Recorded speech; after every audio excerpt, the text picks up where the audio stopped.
feels like a whole new Paimon after those 2 days in the hot springs. The Abyss kind of threw a wrench in our relaxation, though. Still, spending time here really has felt like a vacation. The Kaholosaurs are so nice and so fun to play with. Their bellies are super bouncy. Oh, and Atea's snacks were so delicious. She gave Paimon some for the road just this morning, actually.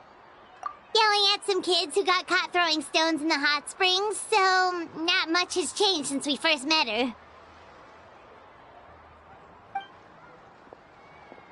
Hey, you guys.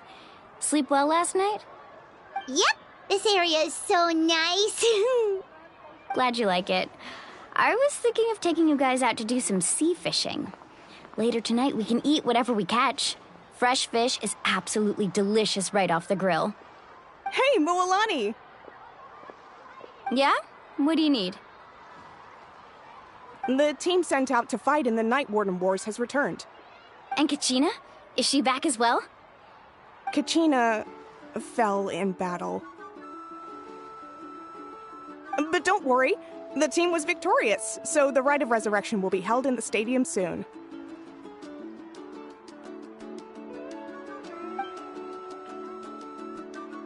That's a relief. The Abyss is cunning, and it was her first time. Mistakes are bound to happen. Exactly. She deserves to hold her head up high. All right, thanks for letting me know. We'll head out in a bit. Jeez, she sounded a little anxious there. Had me thinking it was bad news for a moment. Mualani, you said the Abyss was cunning just now, but it seems like the Abyss just wants to destroy everything. Like, think about all those monsters that attacked your tribe. If there really was some sort of cunning plan, wouldn't it make more sense to send them to attack Kachina and her small team? Not that Paimon wants them to be in any more danger, it's just... Relax, I get it. The Abyss is difficult to understand, that's for sure. At a glance, it certainly seems like the only goal is total destruction. The Abyss isn't a living entity after all, so what capacity for logic or planning could it possibly possess? But through our long history of fighting the Abyss, we've realized things aren't quite so simple. 500 years ago, the Abyss invaded Teyvat. You know about that, right? That's right. Khaenri'ah suffered greatly during that time. But so did every other nation in Teyvat. And Natlan was the worst affected of all. It took the combined efforts of the then Pyro Archon and heroes from every tribe to finally repel the Abyss. Even so, the effects of the invasion lingered for hundreds of years, only able to be reversed little by little. Our tribe's waters were contaminated. The Children of Echo's territory was overrun by dangerous sludge surging from underground. Unrelenting black winds tore across the lands of the Flower Feather clan. It was like each disaster was designed for a specific tribe. Exactly. We once thought that the Abyss's desire for destruction was a sort of primal instinct, but its methods are, in truth, marked by intelligence. We now believe the Abyss has invaded the Night Kingdom, and has the capacity to read the memories of this land at any given moment. And that's how it became so dangerous and cunning, almost like it knows you inside and out. Yes, and that's why we've been unable to fully eradicate it, even after all this time. Luckily, the problems left behind by the Abyss have been successfully addressed by the various Pyro Archons we've had over the years. Now every tribe is prospering and things are looking up. I mean, just look at what we managed to do a few days ago. We totally fought them off.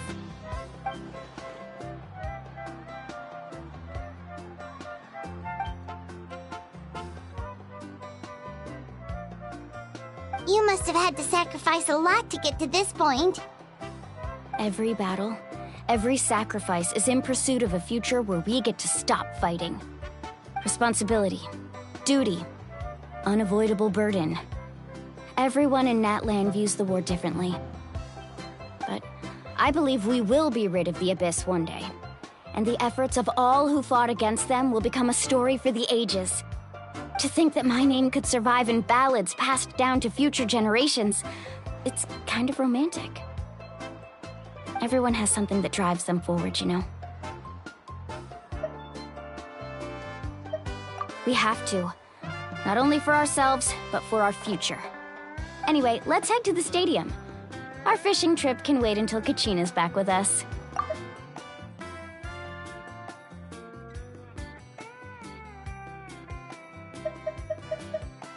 The sea's not going anywhere.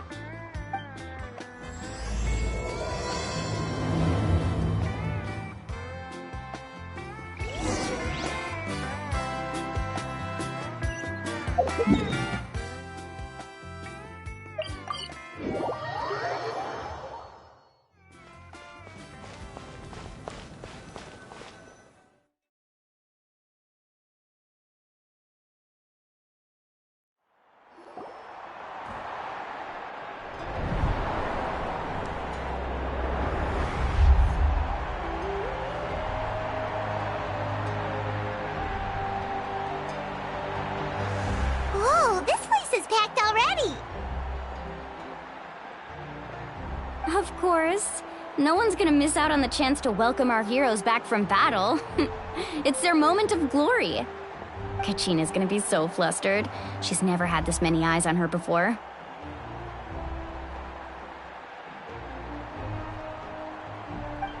Yeah, she doesn't seem like the kind of person who likes being the center of attention. Looks like I'm just in time. Kanich, you're here! Yeah, a commission ran longer than expected, but I made it. I heard about the incident with your tribe, Mualani. Is everyone all right? Yeah, it's all taken care of. Our new friend here's got some tricks up his sleeve, by the way. He's just as strong as Kachina made him out to be. Hey, look! Is it about to start? That's right. Someone will come out and recite a eulogy, and then we'll sing the Ode of Resurrection together. Come on, let's find a spot with a good view. When the singing starts, just follow my lead and you'll be fine. Let's go somewhere higher up so Kachina can spot us.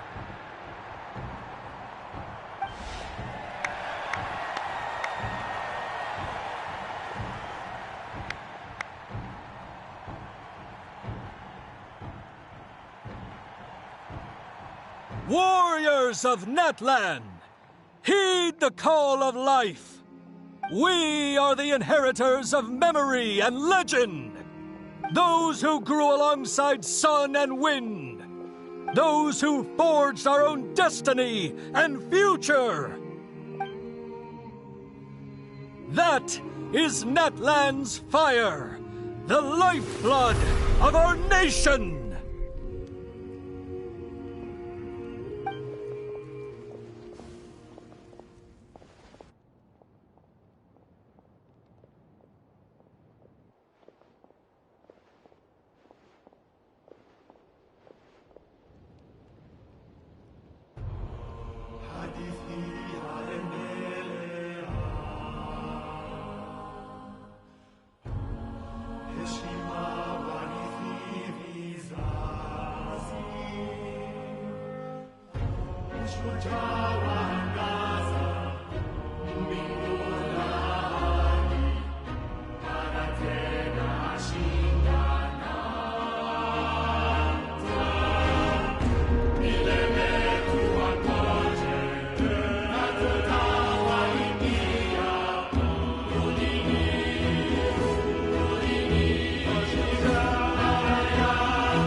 I could not find Kachina within the Night Kingdom, or locate her ancient name. What? What does that even mean? Usually once the ode is complete, the Pyro Archon and resurrected person will emerge from the flames. But something went wrong. What's going on? This has never happened before. Well, I think it's pretty obvious. Clearly, the team sent to fight the Abyss didn't win after all. Think about it. The Ode rekindles all victors. We've witnessed it countless times. Since the Archon couldn't find Kachina in the Night Kingdom, that must mean there's more to this victory than meets the eye.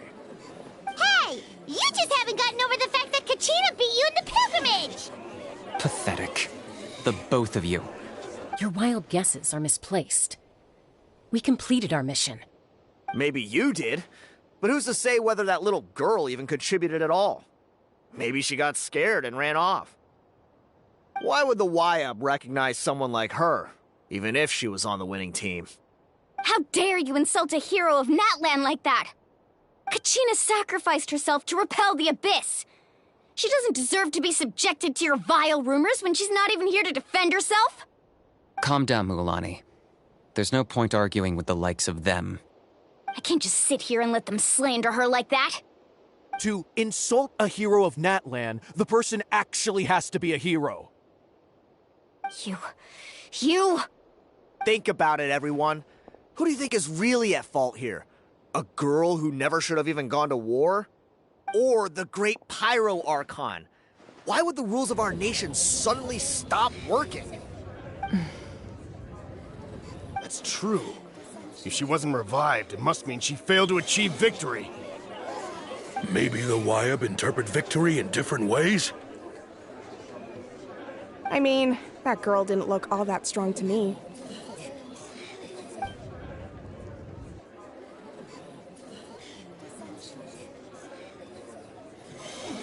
Kachina wouldn't have run! That's not like her at all! No, she's been waiting for this moment for too long. No matter how daunting the situation, no matter how scared she might feel, she's always the first person to stand up and face it head on. We don't even know what happened, so don't you dare try to use this as an excuse to vent your anger or slander her reputation. Fine. We'll find out what happens soon enough. Then, we'll see who truly deserves glory. That's enough. There is no doubt about today's victory, or Kachina's part in it. She is a hero worthy of our admiration and celebration. However, the failure of today's ceremony is undeniable. Kachina has not been rekindled, and I offer you all my deepest apologies as I continue to investigate this matter. To prevent further casualties, I have decided to suspend the pilgrimage until this matter is resolved. What? No one is all-knowing. No one is infallible, not even myself. But doubt is a means by which we seek the truth, not a weapon we wield against others. I didn't mean it that way, Archon. I just... If there are things you wish to clarify, then ask me directly. Doubt my answer if you wish, but now's your chance. You have concerns? State them. No, of course not. Even though I have said nothing to change your mind, then it would seem the truth never mattered to you at all. That guy doesn't even have the courage to answer the Pyro Archon's question. So much for all that glory talk earlier. I have a question, Archon. My friend Kachina.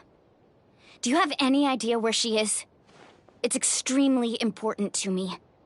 I know you said you were investigating the situation, but I'm sorry, that's not enough. I've already shared everything I know. If you want to learn the truth and rescue your friend sooner, you should join the investigation. So, what do you say? Of course I'll join. In that case, come see me in the speaker's chamber. We should join them. Oh, and if it's not too much trouble, could you drop by as well, Traveler? I'd like to have a chat. Rest assured, everyone, I'll keep the tribal chiefs informed on the progress of the investigation. Once again, I apologize for the outcome of this ceremony. If there are no further questions, let's part for now. Did she just ask us to come along? I believe she did. Let's go. I'd like to know what's going on myself.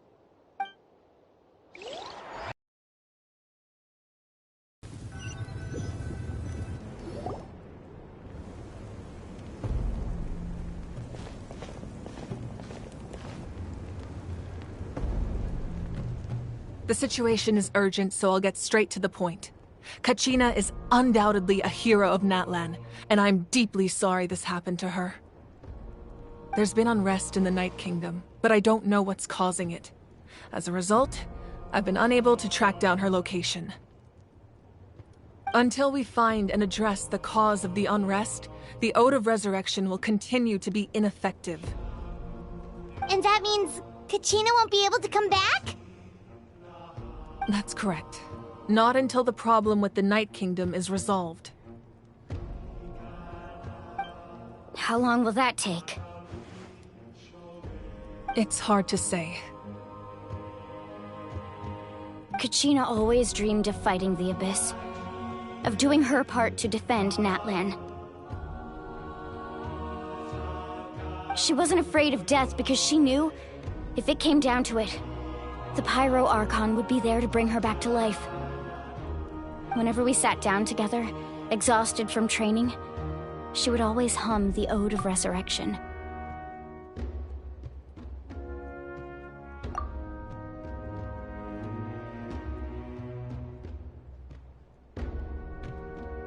She was supposed to come back to us. We were supposed to hug her and celebrate with her and share her joy.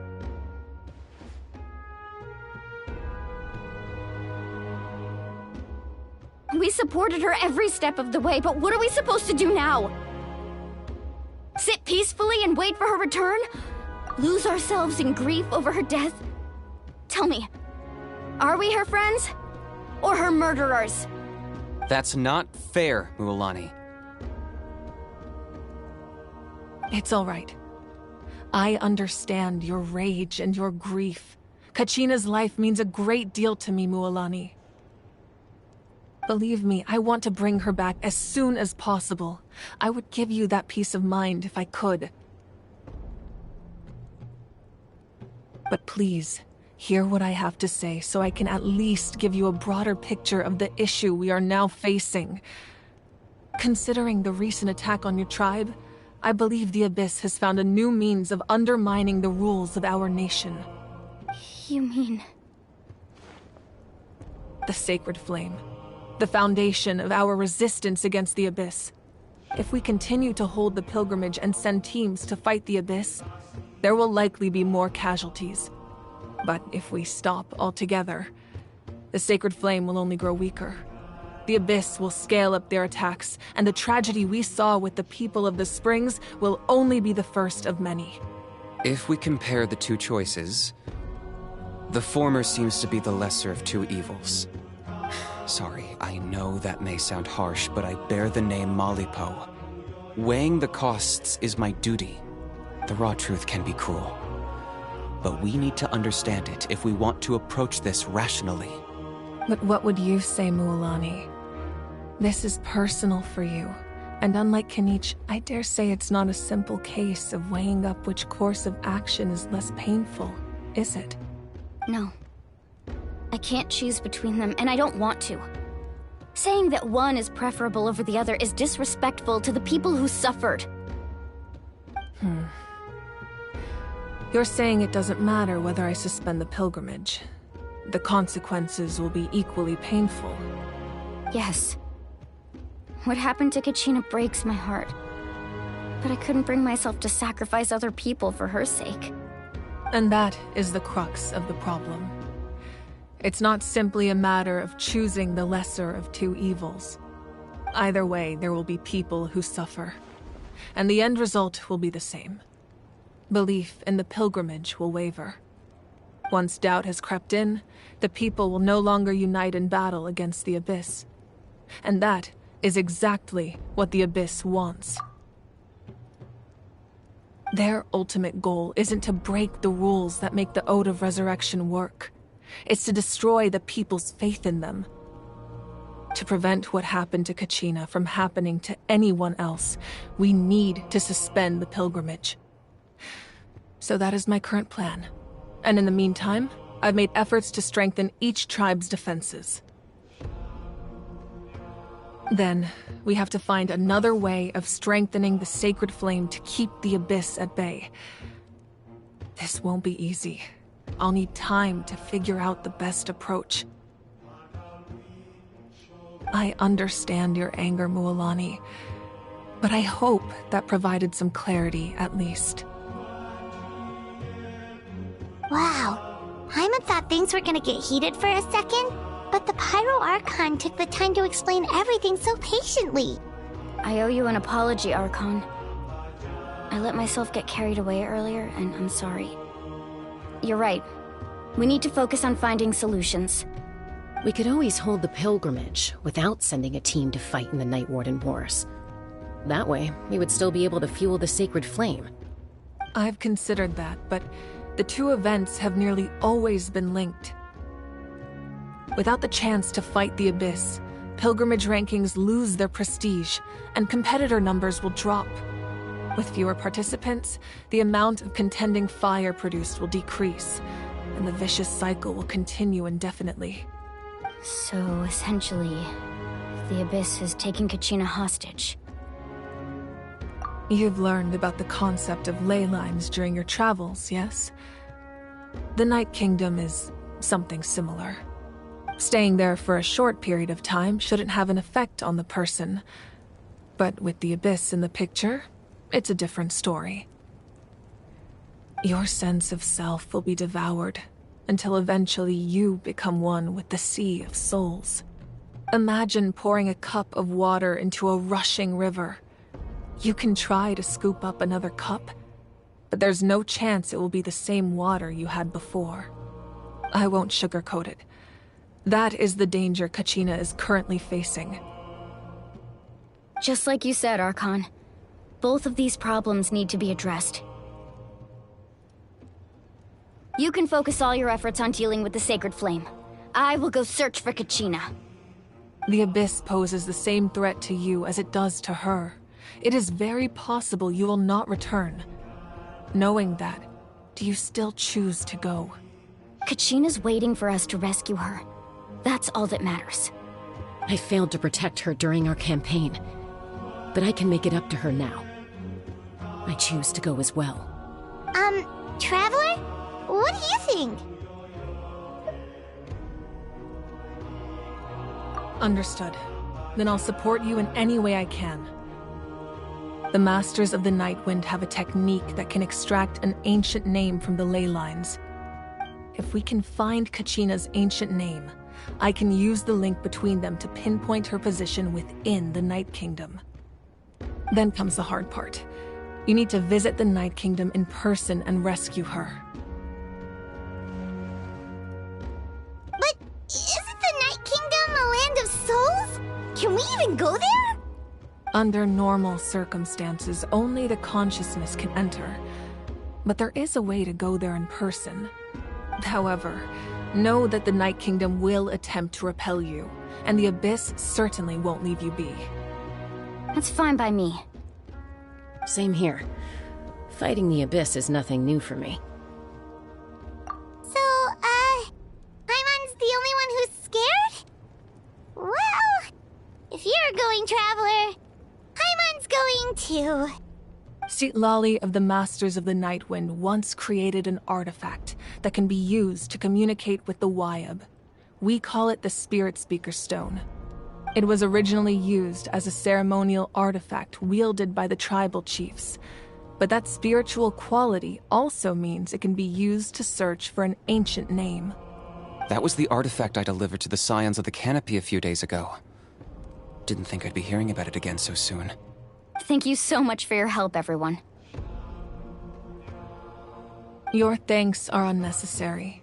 I will offer you whatever aid I can, but your fellowship and courage are what will truly decide the success of this operation. Besides, you're the ones helping me. I can only focus on one thing at a time, after all. Traveler, I certainly didn't expect our first conversation to be so serious. I've heard all about your accomplishments. Ever since you arrived, I've been hoping to meet you and offer you Natlan's highest level of hospitality. Why? Why? Is that not what happened in the other nations you visited? Yeah, things were pretty complicated at the start. And, in the middle. but our reputation's solid nowadays. That's more like it. After all, I've heard you're someone who transcends fate. Perhaps even more than you can imagine.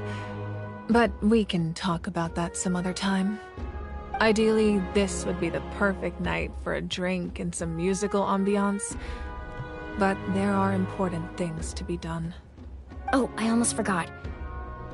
Atea was wounded in the fight against the Abyss. She wanted us to give this to you. It embodies fond memories and my strength of will. That's what she asked us to tell you. She said you'd know what that means. I didn't think this day would come so soon. The flames of her life force. I can feel them flowing within the talisman.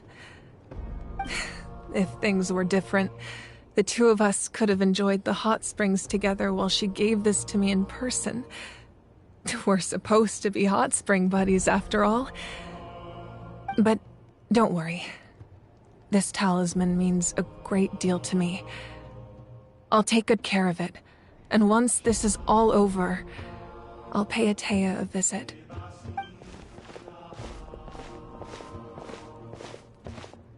You said you didn't want to jeopardize the production of Contending Fire. But that's not at all why you decided to suspend the pilgrimage, is it? You're right. Even now, the production of Contending Fire is far from sufficient. The gradual corrosion caused by the Abyss has resulted in a massive shortage of pyro energy, and we're currently at the breaking point. As things stand, the pilgrimage is a lost cause. Suspending it allows us to save our strength to defend the tribes. The Abyss has brought catastrophe to Natlan, and Kachina's disappearance in the Night Kingdom is a direct consequence of that. We can't let the general public know that. No. If the public learned that Natlan's destruction was close at hand, there would be immense panic. But if I said nothing at all, they would have continued to question the integrity of Natlan's heroes. Another simple choice. The latter was clearly the better solution. But you chose otherwise. I have never subscribed to the belief that the right choice is the one with the fewest sacrifices. Let's go. There's still a way for the sacred flame to last a little longer. You mean? Yes. Come with me.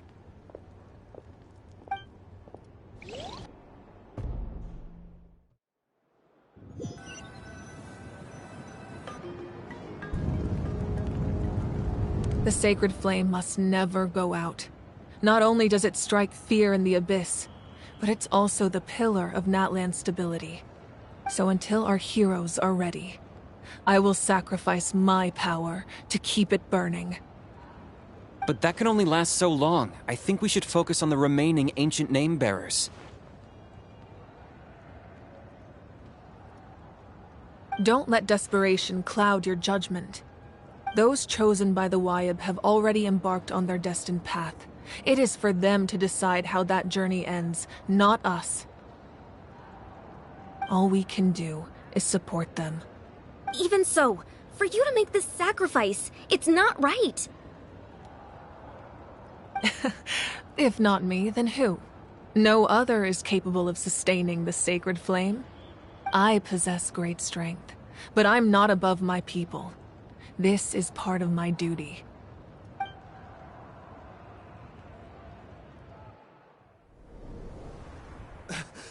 Archon, it's the Fatui!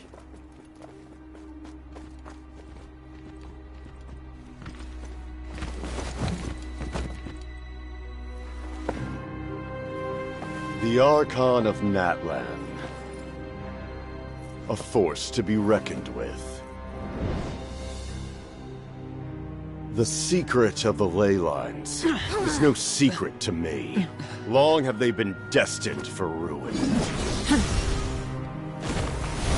And since the oath made 5 centuries ago remains unfulfilled, what use is the Gnosis in your hands? I don't know what you mean. But it sounds like this is about more than the Tsaritsa. In times of crisis, someone must pick up the mantle of salvation.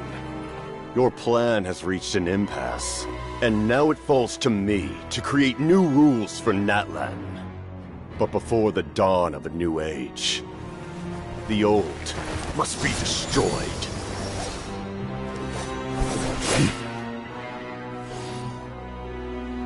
I assume that's the end of your speech?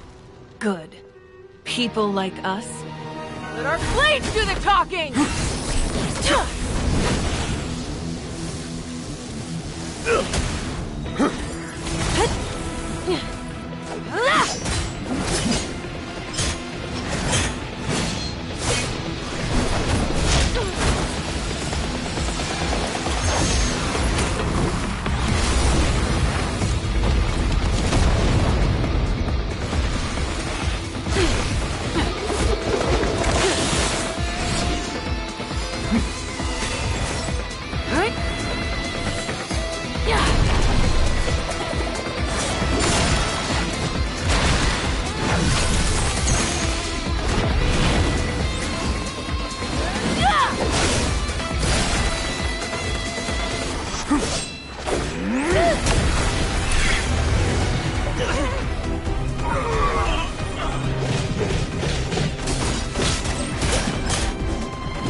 Masters of the Night Wind.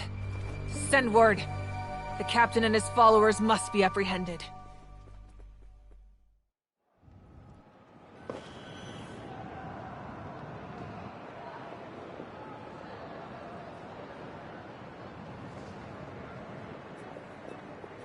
Are you alright, Archon?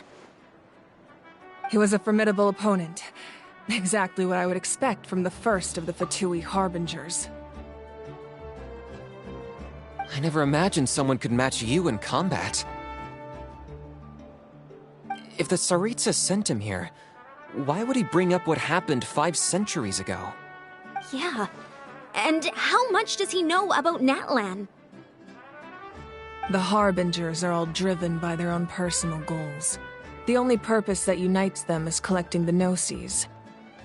But I'm sure the captain has his own reasons for being here as well. Whatever his motive, we should shift our focus to the Fatui. If they attack again, and we're not prepared, we're done for. No, we're running out of time. The wound I inflicted should hold him back and weaken him for the time being. Besides, I'm sure you noticed, the power that came to his rescue just now came from the Masters of the Night Wind. In other words, there are traitors among us. Not necessarily. This could prove to be a very valuable turn of events. When we exchanged final blows, I sensed an unusual presence within him. I'll need to investigate further.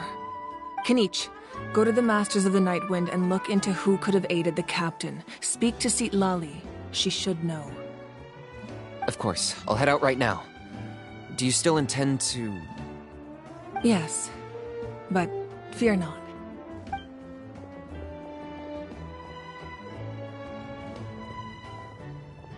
Natlan's strength has never rested solely in its Archon.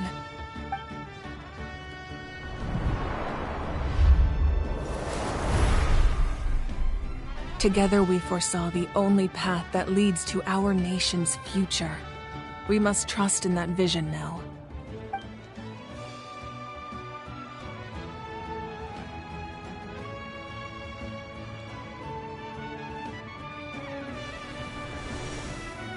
Is everything okay, Archon?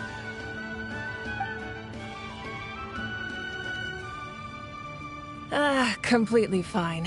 Just lamenting the fact that I never got a picture when I could still turn my hair into flames. Too late now. I just hope the others have a safe journey.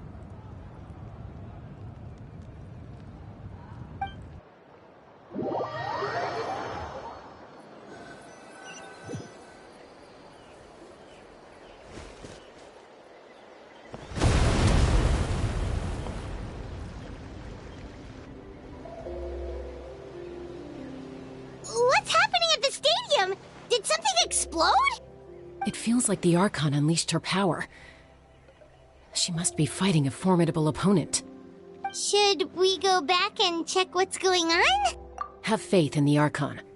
She wouldn't lose in a one-on-one confrontation.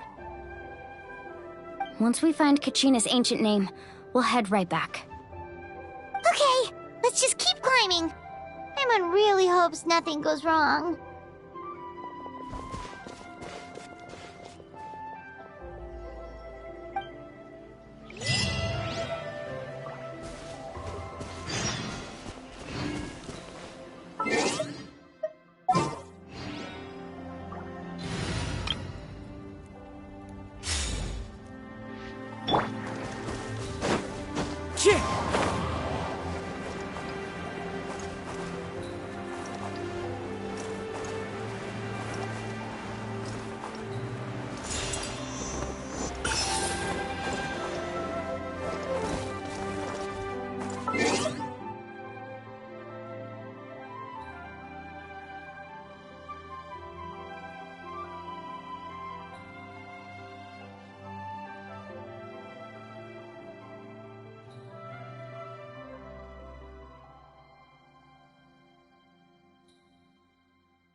says there aren't benefits to a life of wandering?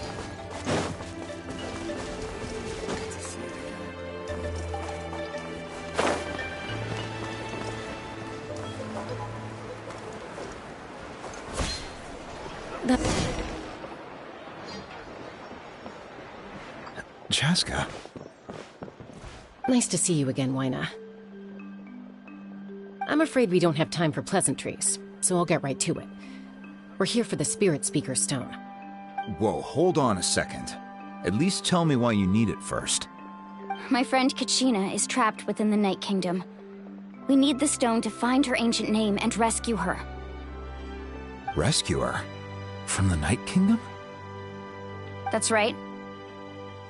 I'm sorry, but someone needs to tell you what you don't want to hear. Going there, a mature warrior would never make such a foolish decision.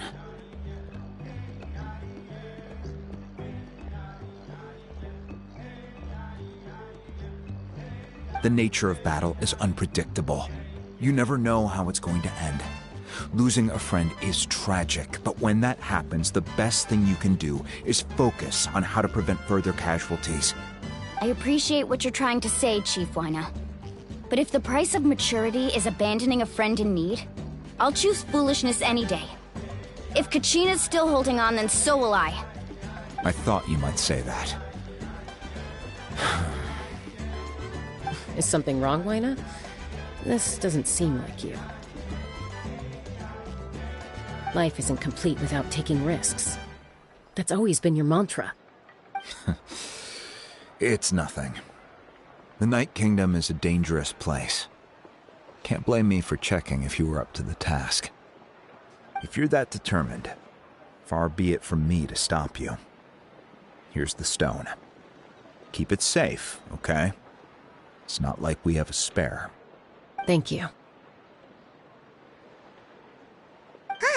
Seems like you two go way back.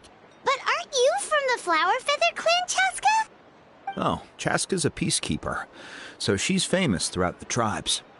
She's always the one people call to resolve conflicts, so we slowly got to know each other that way. Her younger sister Quichi's always hanging around our tribe, too.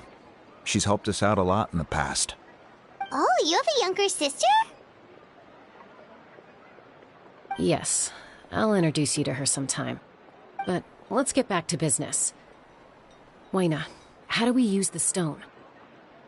As you probably know, your intended destination is completely different from the real world.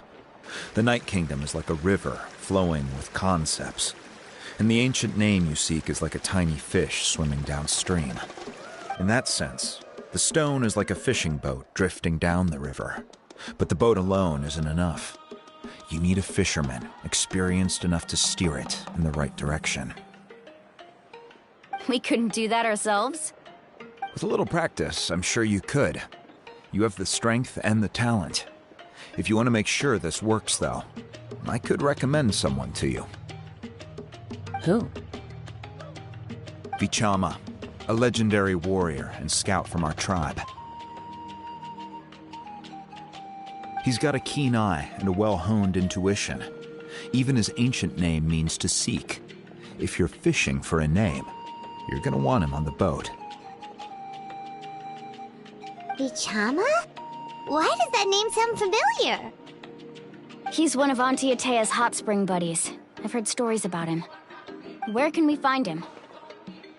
Ever since Malco passed, he spends most of his time gazing out at the scenery from the cliff tops. Follow the path that way, and I'm sure you'll find him. Thank you. We'll go look for him there. Good luck. I hope everything goes well.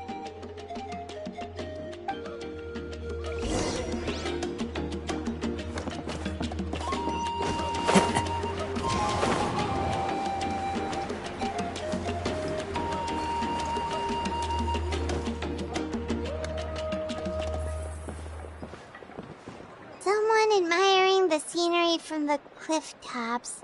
Ah! That must be him!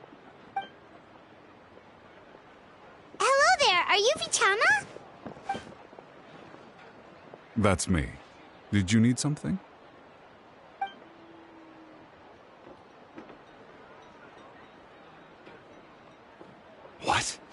You're saying you can bring someone back from the Night Kingdom? How is that even possible? No, if you really think about it, anything's possible in that kind of place. But that would mean... Are you okay? You don't look so good. Everything's fine. I'll help you, but I do have a small request. After I help you find Kachina's ancient name, I want to use the stone to look for my friends as well. Your friend? Oh, why not mention someone named Malco? Is that who you're talking about? Yes, but I'd rather not get into it if it's all the same to you. That's not a problem. We agree to your request. Yeah. Since you're helping us find Kachina's ancient name, it's only right that we return the favor. Then we're agreed. Can I have a look at the stone?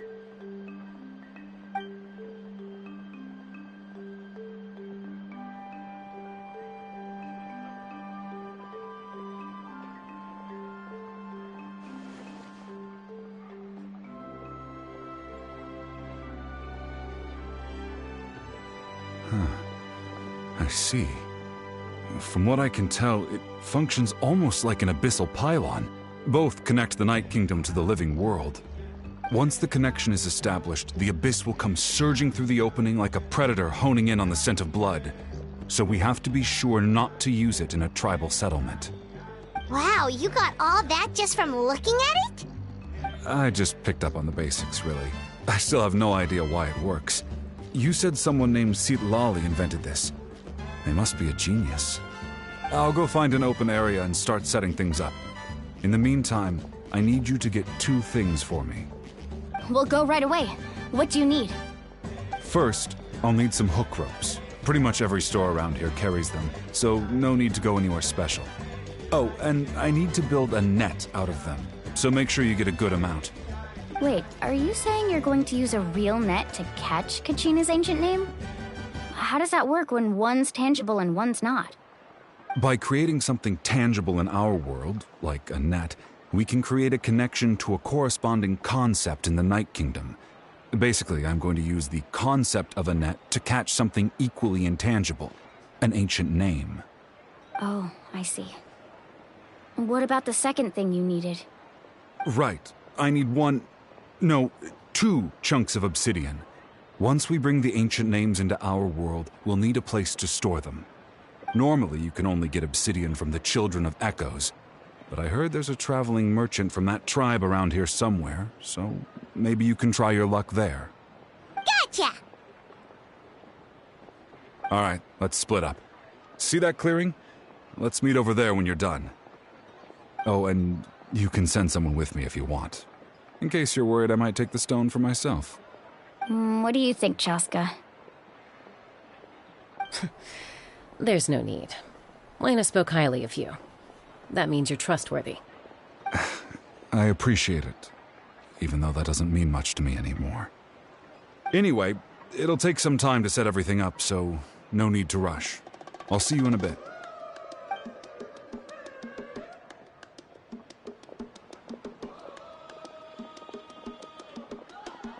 What an odd guy. He seems so defeated, but also really invested in the stone at the same time. I don't have any more insight than you, Paimon. Let's just focus on the preparations for now. Hang on, Kachina. We're coming for you.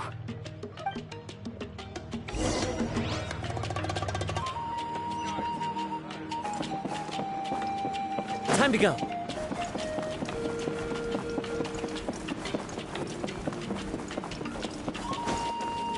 Yeah. Hello. Do you have any hook ropes for sale? Hook ropes? As in rock climbing equipment? Yes. How much for your whole stock? Oh, the whole thing? Let me see. That would be 30,000 mora in total. Deal? Deal. Wait, really? What, you want me to drive down the price? We just need these as fast as possible. Thanks. Oh, no problem at all. I'll even pass along some information on the house. These ropes are usually used by rock climbing enthusiasts. If you want to learn, Roka's the person you want to ask. All right, that's everything. Here you go. Now we need the obsidian. Let's go talk to the traveling merchant Vichama mentioned.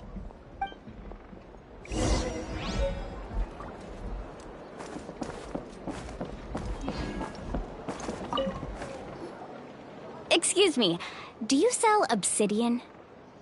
Why, yes. I've got a chunk for sale right over there.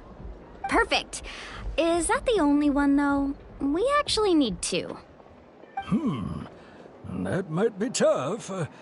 Tell you what, I'll take a look through these boxes over here, and we'll see what we can find. Thank you so much. We'll wait here.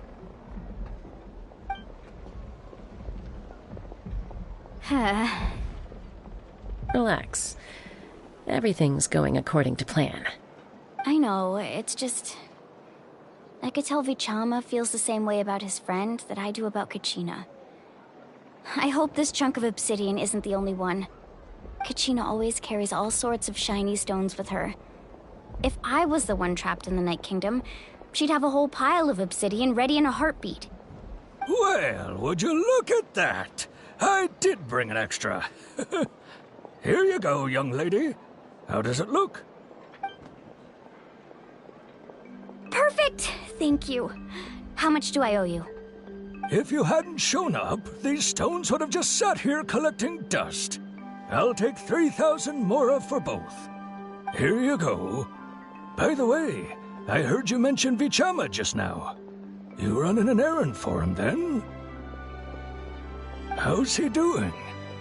Malko's been gone for 5 years now. It's about time he started to move forward. Do you know what happened between them?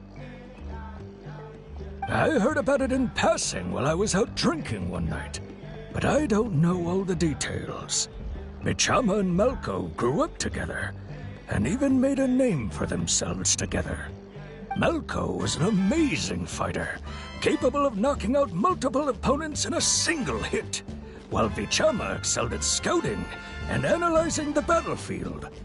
The two made an excellent team, and managed to beat back the Abyss several times.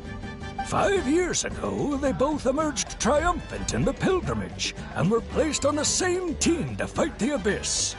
But on the eve of battle, the Abyss launched an attack on their tribe, and Vichama suffered an injury to his leg while attempting to rescue someone. Then what happened? The team agreed that he couldn't fight the Abyss in his condition. Vichama didn't argue. He knew going to the front lines with an injured leg would make him a burden in battle.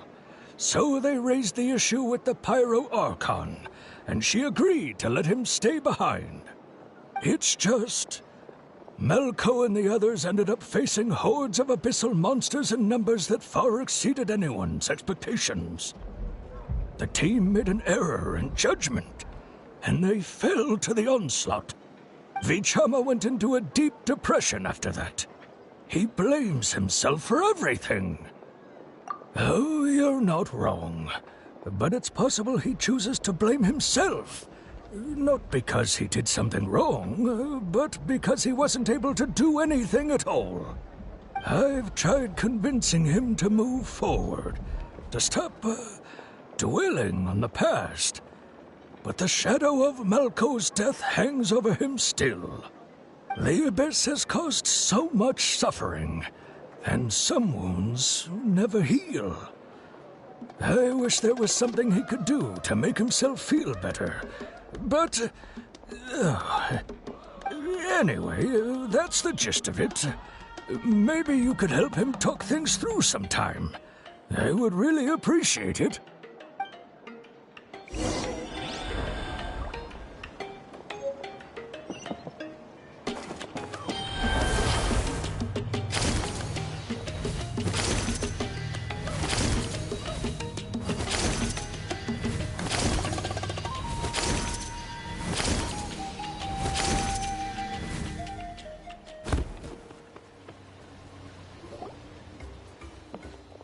Did you get everything? Yep, it's all here. When do we start? I've made all the necessary adjustments, so we're good to go. As agreed, I'll help you find Kachina's ancient name, and then you return the favor. Go ahead.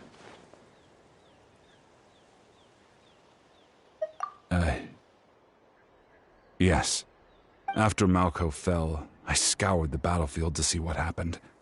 It turned out he wasn't bested by some impossibly powerful foe. He was dragged to his grave by the sheer number of enemies. If I had been there, I would have been able to sense the danger. I could have warned them not to advance. I've always blamed myself for what happened. But when you told me about Kachina, I realized there's a chance Malko might also be alive, fighting for survival in the Night Kingdom. But that happened several years ago, right? The Pyro Archon said all life within the Night Kingdom eventually becomes one with the Sea of Souls.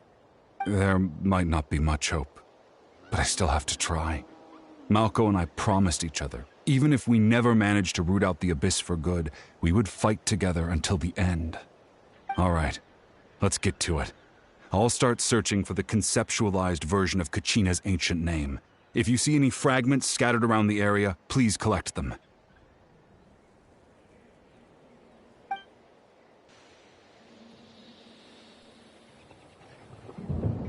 Make sure you prepare yourselves for battle. As I said, the stone will link the mortal realm to the Night Kingdom. The Abyss will likely emerge in response. Look at that golden thing. It must be one of those fragments Vichama mentioned. Let's get closer.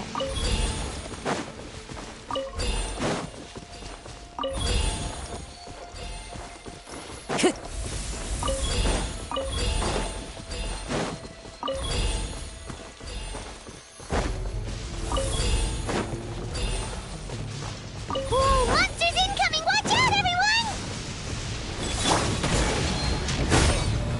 As one with wind and cloud. Gather! Overruled.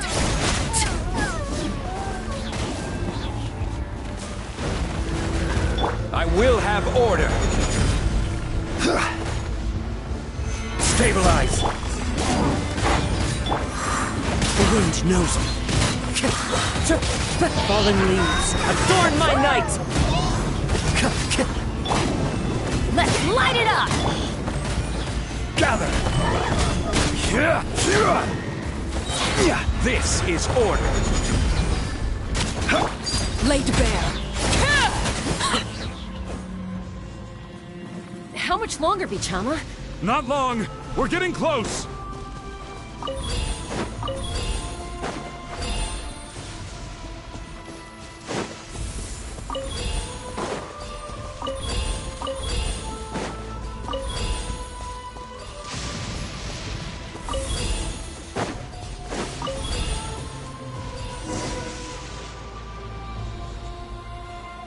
Vichama!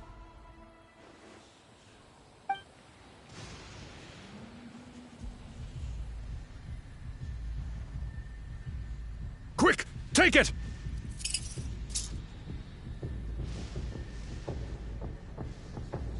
I found Kachina's ancient name. Hang in there, Malko. Just a little longer. Something's not right. The power of the Abyss is getting stronger. The Abyss is corroding his body! Vichama, you can't keep going, you'll die! I should have died 5 years ago. I just need a little more time. Please, I'm almost there. Thank you.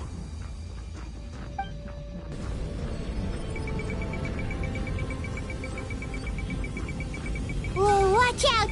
The power of the Abyss is strong.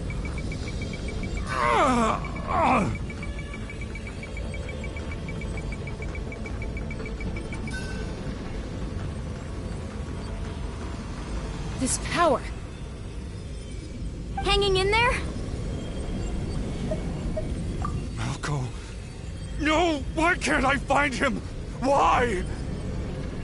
We can't wait any longer. Pull him away from the stone, Mualani.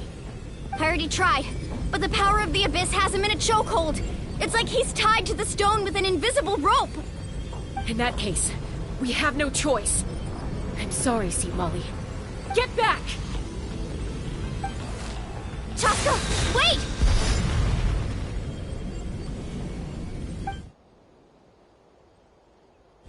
Ouch! What happened just now? It looked like the Spirit Speaker's stone was... The stone's power was spiraling out of control. The only way to stop it was to destroy it. You were all caught in the shockwave of the explosion. You might feel dizzy for a while, but that's normal. Give us a heads up next time, will you?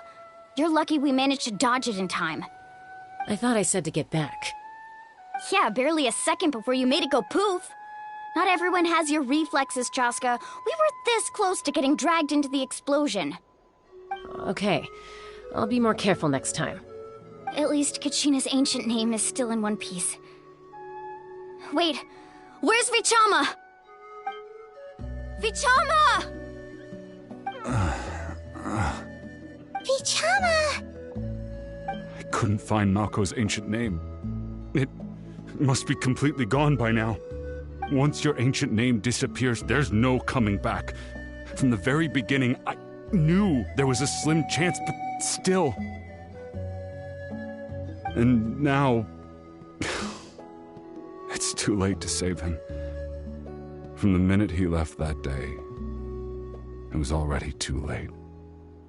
Vichama. I'm sure he's heard enough condolences over the years. Let's just give him some space. Huh? What's that in your hands, Vichama? It looks like something's glowing! Huh? This is...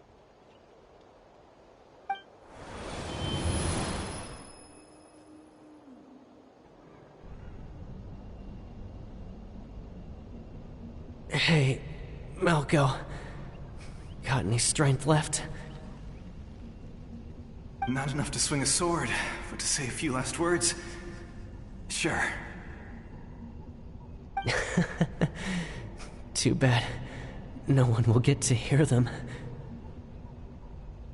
I never thought I'd actually die on this mission. Not that I'm afraid to die. It's just... hard.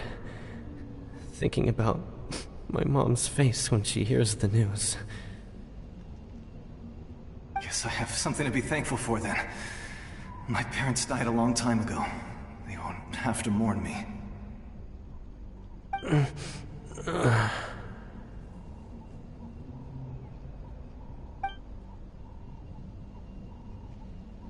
Pisak! Always had to beat me at everything, didn't you? Right to the end, you were never one for goodbyes. Maybe you're right. Maybe no one will get to hear our last words. But just in case... Vichama, I'm so glad you didn't come with us. Don't be sad. Just keep on living. For the both of us.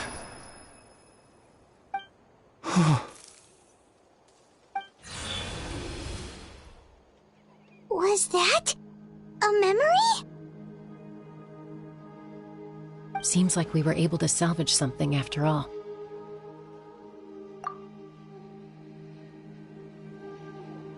Of course. Seeing him, hearing his voice again, it makes me unbelievably happy. But it also brings with it an even deeper pain. A deeper pain? Why? Malko was always the type to put on a brave face. But in that memory just now, his hands were shaking, and his smile was forced. For all these years, I regretted not being able to fight alongside him to the end. And now I know, at the end of his life, he was thinking the same thing. Vichama. I'm fine. Actually, I heard Chief Wyna wasn't really on board with your plan to go to the Night Kingdom. When you asked for my help, I hesitated too. I knew helping you find your friend's ancient name meant leading you one step closer to danger. But I also understood why you had to try. Everyone has regrets in life, but not everyone gets the chance to make up for them. Once allowed to fester, guilt strips us of our most valuable qualities as warriors. In that sense, we might as well choose the braver path from the very beginning.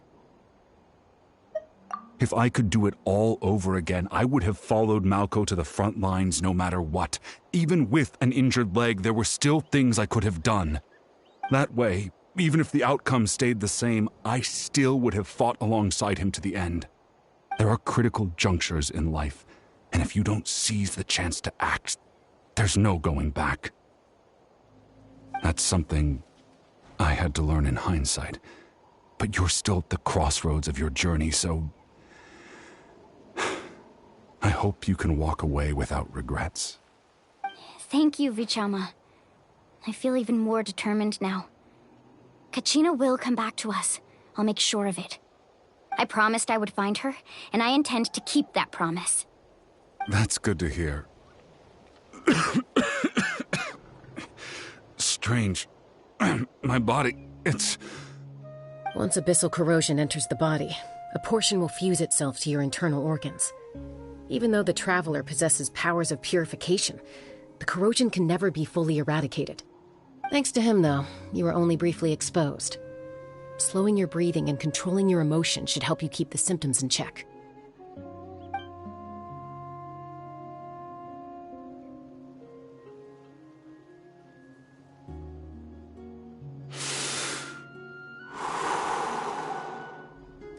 Huh. That does make me feel better. You seem very knowledgeable about all this. Just speaking from experience, that's all. Anyway, we've recovered Kachina's ancient name, so we're off to a great start. Let's get Vichama back to his tribe and tell Wine the good news. Oh, and apologize for destroying the Spirit Speaker Stone. We had no choice, though, so he'll probably understand. Right?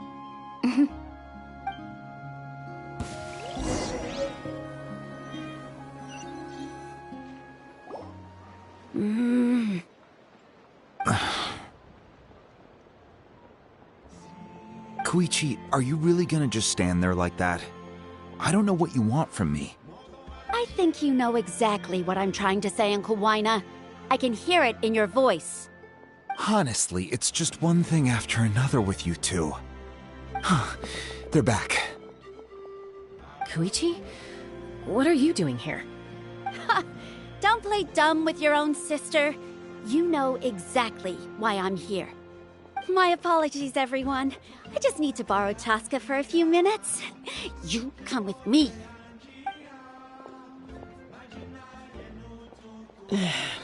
I'll be just a moment. Who is that? Koichi, Chaska's younger sister. Although the two aren't actually related by blood, it's kind of a long story. It's not really my story to tell, but I guess it's not a secret. You see, Chaska was actually raised by cuckoo sores. She was afflicted with a rare disease when she was a child, and abandoned in the wild as a result. The Abyss found her out there, all on her own, and tried to devour her. But in the end, all that did was trigger her will to live. That strength of will pushed her to survive. But it also planted a seed of conflict within her. Eventually, she was adopted by the cuckoo sores. Wherever they went, she followed, getting into fights right and left. For some reason, Paimon can totally imagine that. Well, when Chaska finally returned to human society, it was Koichi's parents who adopted her. At the time, Chaska still had a habit of getting into fights, so Koichi was always taking her around, apologizing to everyone. Ah, I remember those days. One of those fights was definitely with me. But, you know, kids. You're fighting one minute and your friend's the next. Eventually, she found a way to rein in that desire to fight. And now she's who people call to resolve conflicts. She's known as the Peacemaker. It sounds like she still argues with Koichi, though. Don't siblings usually stop fighting when they get older? That's partly my fault. Koichi asked me to stop Chaska from doing anything dangerous, but you probably know by now, once Chaska makes up her mind, there's no changing it. Oh, I get it. No wonder you tried to talk us out of going to the Night Kingdom. Chaska even said that wasn't like you. I'm all for your adventure. You need to take risks when you're young, because by the time you're my age, you couldn't attempt something like that even if you wanted to. Better try now than live with regrets later. That's what I say. Still, I can understand where Koichi's coming from. In the end, nobody wants to sit back and let a loved one put their life on the line.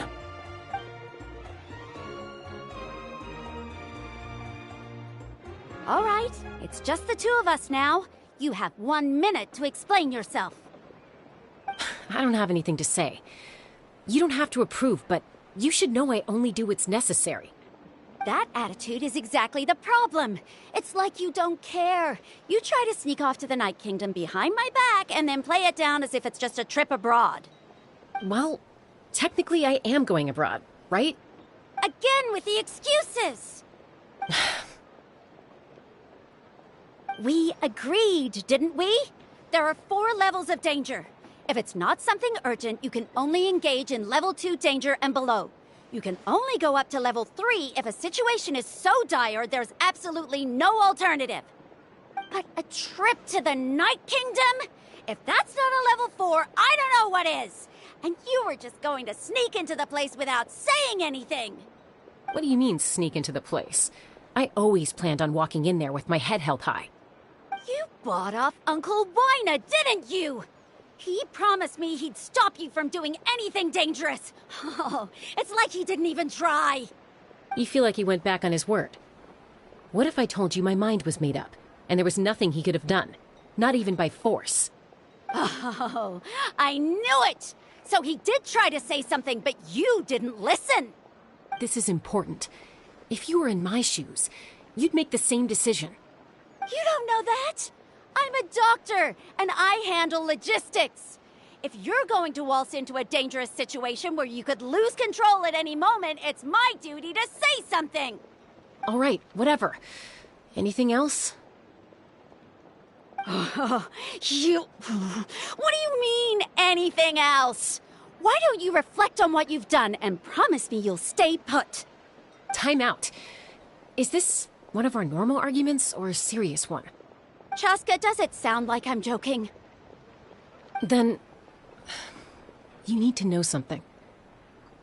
What happened to Kachina was partially my fault. I can't leave her there to die. That's not who I am. But the person you become when you lose control, that's also not who you are. That's a different issue. You said it yourself. A person is only as good as their morals. If I want to live in Natlan, I need to display qualities that make me worthy of this nation. I've also told you that managing your condition is equally important. Sometimes you have to make sacrifices. All right, let's stop this here. If we keep going, I might actually have to get serious. And I think Wina prefers his roof attached to his house. Is that a threat? That sounds like a threat to me. Koichi! Younger sisters are supposed to listen to their elders. So, you're really going to go, no matter what I say? I'm supposed to be your sister. Then support me. I'll be back. All you have to do is wait. Chaska. So, that's it. Why'd you have to turn out to be so darn annoying?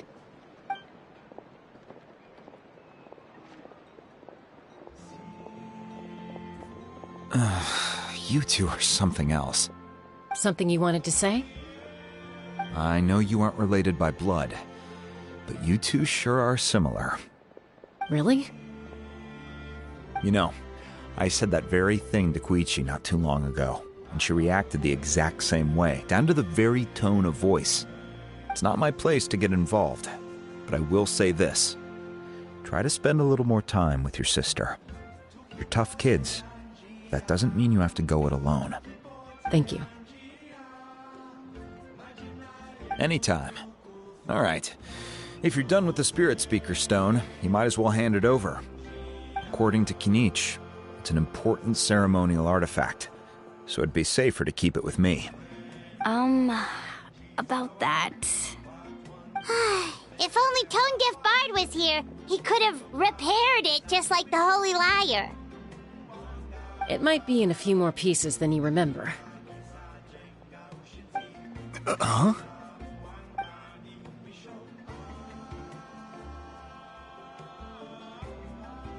I see. Sounds like it was an urgent situation. If someone's life was on the line, then you had no choice. Still, Citlali's going to be a nightmare to deal with now that you've broken her stuff. I'll explain everything to her later. Stay safe out there in the Night Kingdom, okay? I'll wait here for your safe return.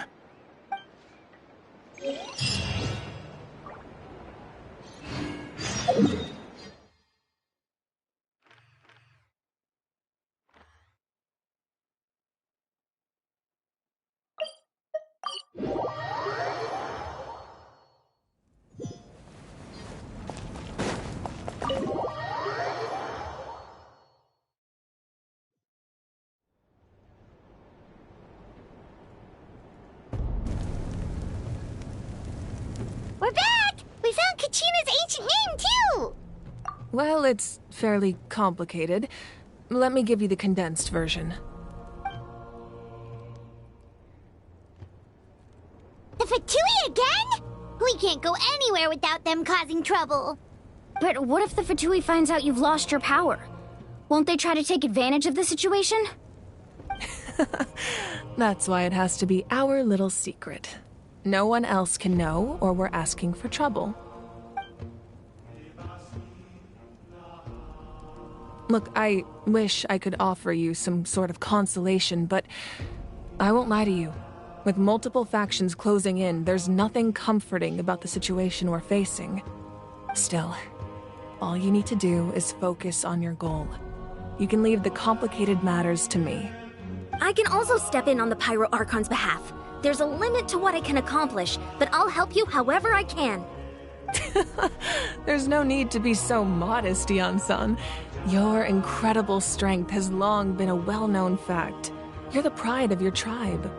Archon, I'm sorry about before. You have so much on your plate, so much that you have to worry about. But all I could do was focus on my own feelings. You have nothing to be sorry about. We all get overwhelmed by our emotions, myself included. Your reaction to Kachina's disappearance, I understand that feeling very well. Well, now that we have Kachina's ancient name, let's go track her down. Follow me.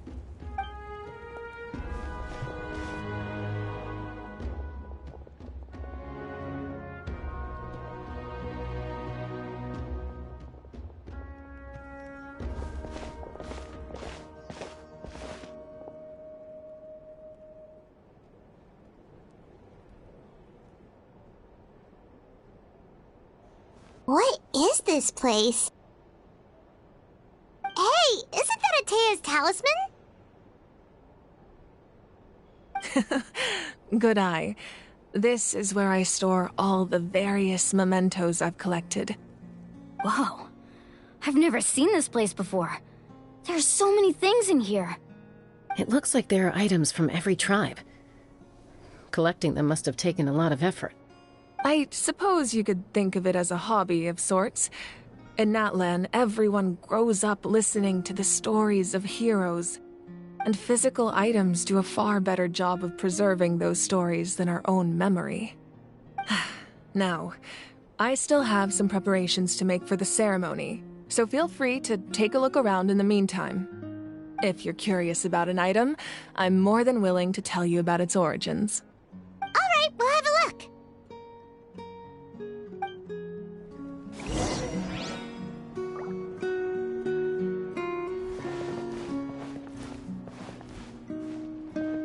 This flower looks like it's thriving. You must be good at taking care of plants, Archon. This fishing basket looks familiar. Make sure to handle everything with care. This cup, for example, it's heavier than it looks.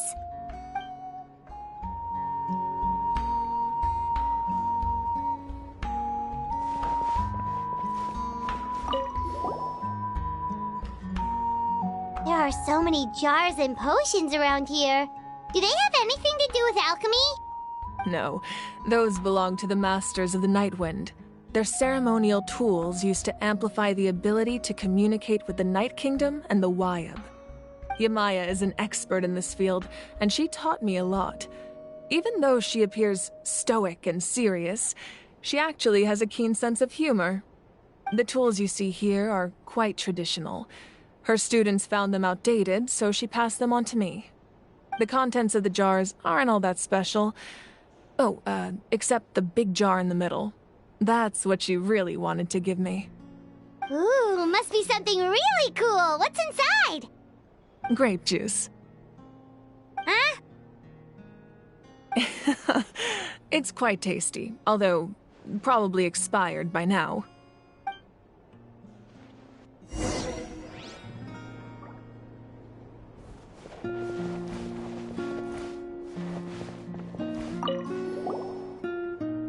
This is Atea's talisman. I'm sure you're familiar with this one already. Atea was rarely ever without it. The talisman brought her a lot of luck in battle.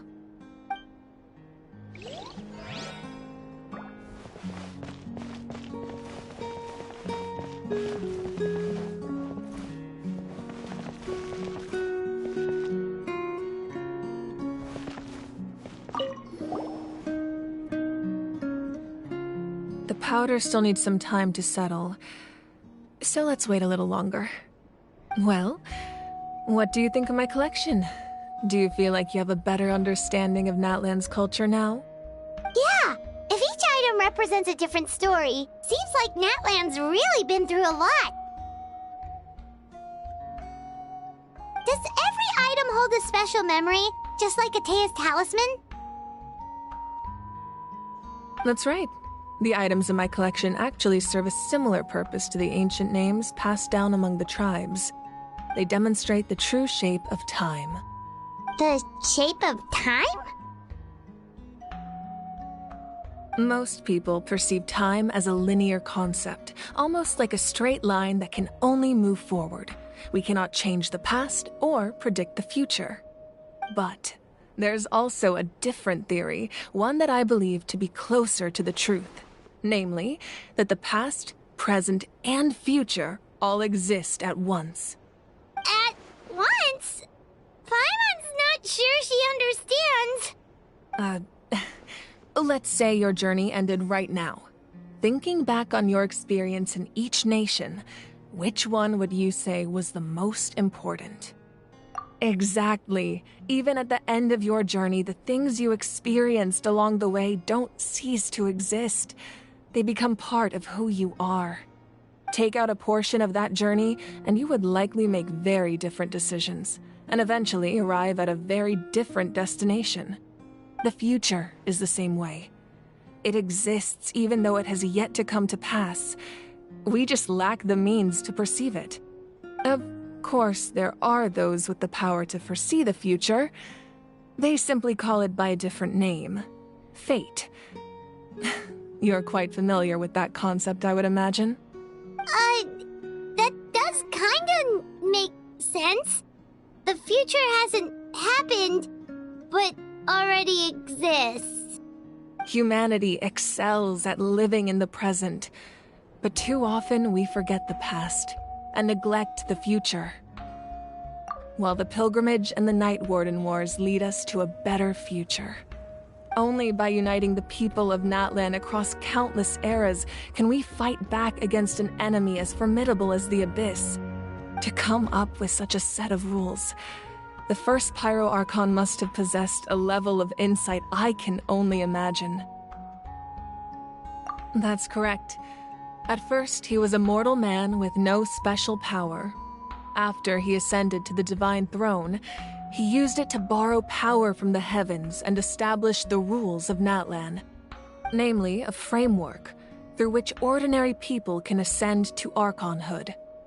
By holding the pilgrimage, we're able to determine the strongest among us, and when that person ascends to the divine throne, their inner flame will awaken. In addition, the sacred flame will grant them significant knowledge and memory of this land. After all, that's how I came to know everything I just told you. So, it all comes down to the power of the divine throne and the rules. Wait, is that a family portrait? Yes, that's my mother, father, younger sister, and the little Saurians we raised.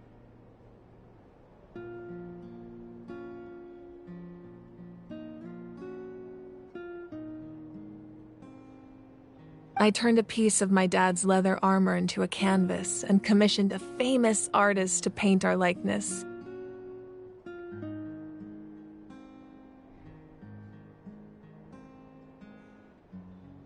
Your sister is so cute! It looks like the two of you are really close. Paimon was having a hard time thinking of an Archon as an ordinary person, but seeing this portrait, it kind of makes sense now. It really doesn't look like there was anything special about you before.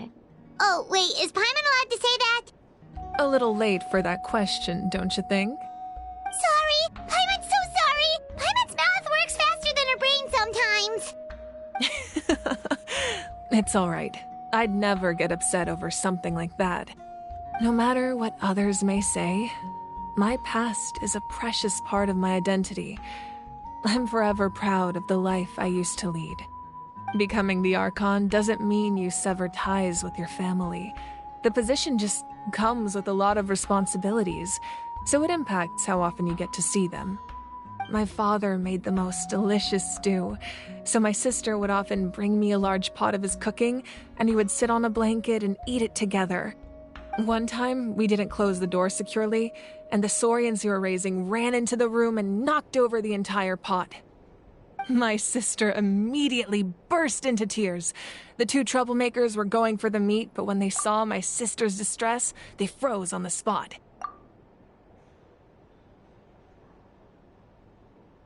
I still remember the way they laid there, sulking like a pair of children, even after making such a mess. It was frustrating, but in the end, all I could do was comfort my sister and move on. Wow. Isn't that what being a family is all about? I think about that story a lot, actually. As the Archon, I made a vow to defend this nation, and experiences like that, they remind me exactly what I'm trying to protect. Well, what happened after that? This portrait looks pretty old. Your sister must be all grown up by now, right? I believe she ended up working as an architect and artist. She built many houses and crafted many beautiful works of art. Anyway, that's enough about me. Now that the powder is settled, we can begin. Ian-san, Mulani, Chaska, over here, please. Place the ancient name up there, and then we'll begin.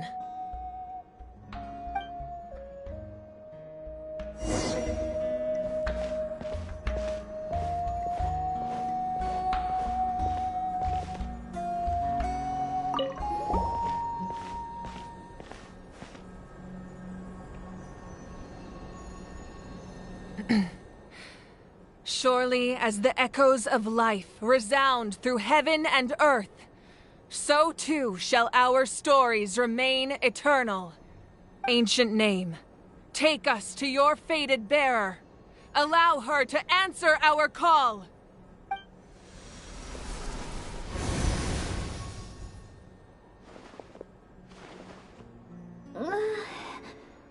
Am I hallucinating again? Kachina! Are you okay? Huh? I'm not seeing things, am I? Is the Abyss playing tricks on me again? It's okay, Kachina. It's just us. We're trying to find a way to bring you back. Everyone, you You have to listen to me.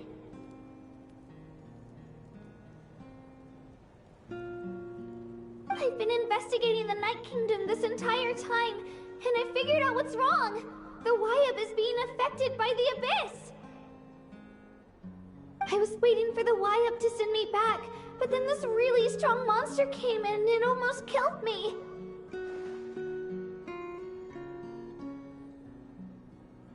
The Wyab saved me, even though its power is weakening, so I've been hiding from the monsters while trying to find a way to help. The Night Kingdom has become a huge mess, though. I keep hearing these awful sounds and seeing really horrible things. Don't listen to those sounds, Kachina. The Abyss is trying to strip you of your sanity. All you need to do is stay safe and wait for us. We'll be there shortly. It's okay. I feel so much better now that I've had the chance to talk to you guys. You don't need to worry about me. I've never been strong or special at all, really. So I don't blame anyone for forgetting about me or leaving me behind. Just knowing you care is more than enough. I'll find a way back. You don't have to put yourselves in danger to come rescue me. You're always like this, Kachina. Now's not the time to act tough. We're coming for you, and that's final. I don't know what lies the Abyss has been feeding you, but I'll tell you something right now.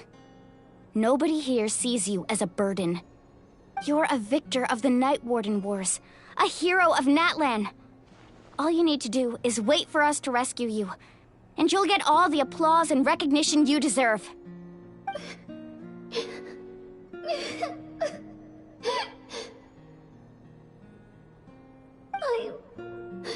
I'm really scared. Everything's so dark and creepy here. And I want to go home. Still, I don't want you to put yourselves in danger because of me. I don't want to hold anyone back ever again. All you need to do is place your trust in us, just like you always have. No one fights alone. We're not leaving you behind. Not ever. Yeah, we're so close. We can't call it quits now. Thank you. Be careful. Looks like we've lost contact. Now comes the most dangerous part. You have to traverse the Night Kingdom in your physical form. This entrance to the Night Kingdom was left behind after an abyssal invasion. Even a brief amount of time inside could expose you to corrosion. I know. I'm prepared for that possibility. All right, then I wish you all the best. I'll tell Koichi to be ready just in case. She's very experienced in dealing with abyssal corruption. That face you just made. Don't tell me you two got into another argument. No, I just feel bad for creating more work for her. I'll go with them too, Archon. The more people, the stronger the party. Thank you so much for your help, everyone. It really means a lot that you're willing to brave these dangers with me. And there's no time to lose, so let's get going. Now that I've lost my power, I won't be able to provide much practical support. But I can still keep an eye on the situation from here. Eon-san, I know it's unlikely, but if you encounter a situation you can't handle... That won't happen. I hope not.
So we're underneath Natlan right now? It looks nothing like Paimon was imagining. That's because in the distant past, Natlan was home to an incredibly advanced civilization ruled by dragons. Humans only established their own society after the fall of the dragons. So these are Saurian ruins? Wait, you mean like the elemental sovereigns? They had their own advanced civilization? Yes, a really long time ago. Very few records have survived until now, so no one really knows what the devices here are for. These ruins have been abandoned for a long time, but with the recent increase in Abyss activity, the installations around here have somehow been activated again. So what you're saying is, we're not in for an easy trip to the Night Kingdom. No. It's going to be obstacle after obstacle from here on out.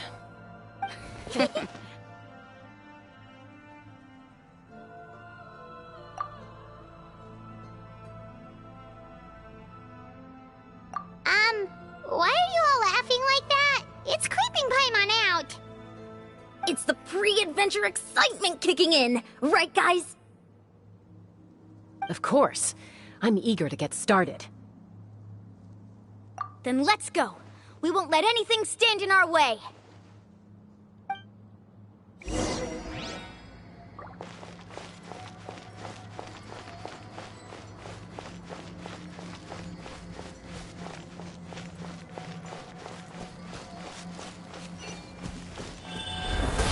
Seems like the road ends here. How should we...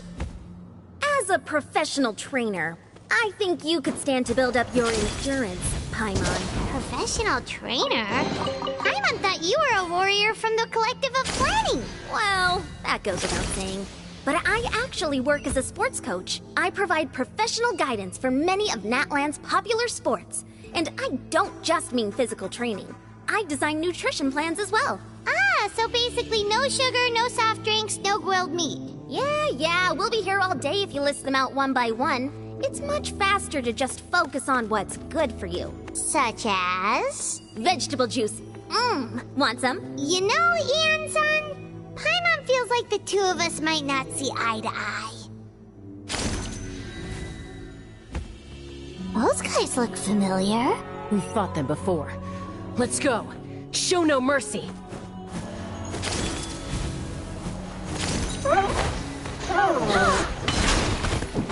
Everybody stand!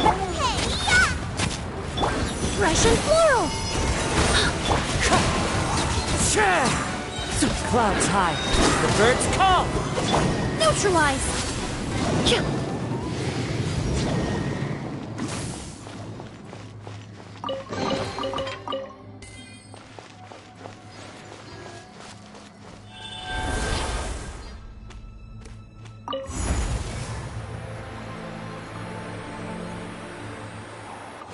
Whoa, the place we need to go seems really high up.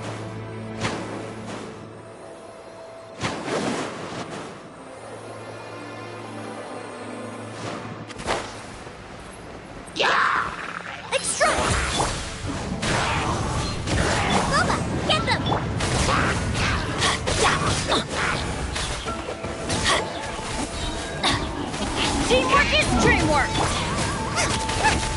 This'll brighten up the place. Into the wind.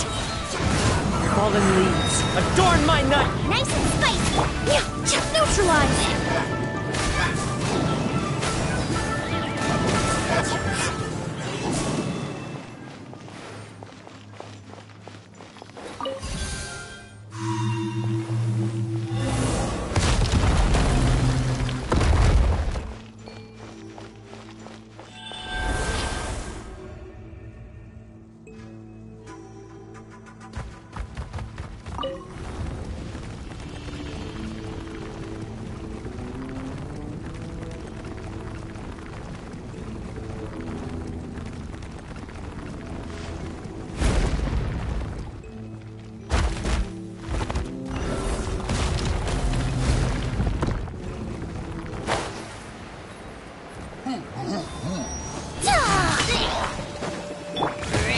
wind knows it.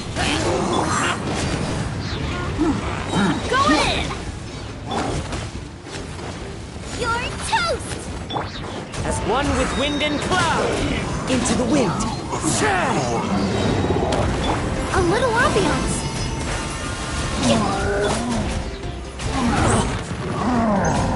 The wind knows it.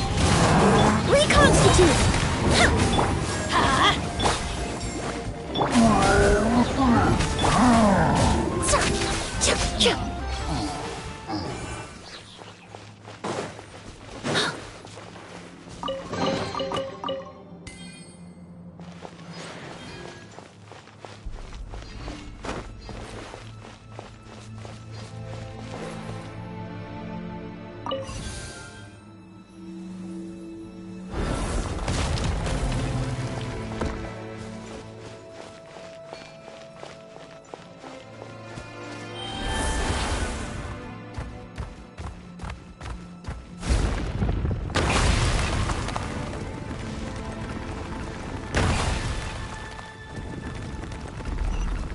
This is the final stretch. We just need to climb up, and we'll be there. Nothing to it. Easy for you to say.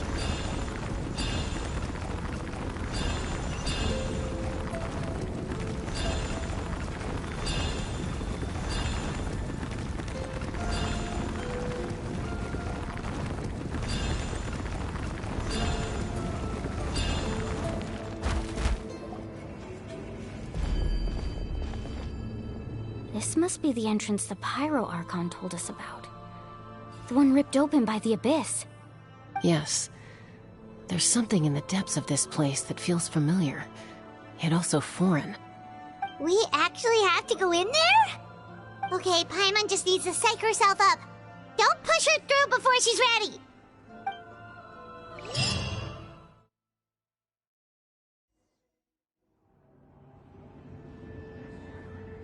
Hey!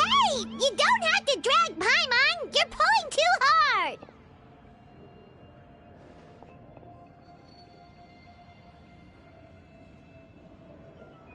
Looks like we made it.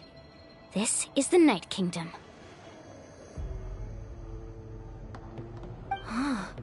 It looks so different from what I imagined in the stories. That overflow of energy is probably what trapped Kachina here in the first place. From this point forward, everything we know about the real world no longer applies. Anything can happen here. Paimon's more worried about how we're gonna make it out. We obviously can't go back the way we came. Do you see that patch of light on the ground? It's shining down from that fissure in the sky. Oh yeah, right in front of us. So that's coming from up there? Oh, it's so high up. Did we really fall that far down? Just like I said, our real-world knowledge doesn't apply here. We fell all this way, yet came out completely unscathed. If this was the real world, we'd have to climb our way back up to the entrance. But here, all we have to do is stand underneath the light and offer a prayer. That's it?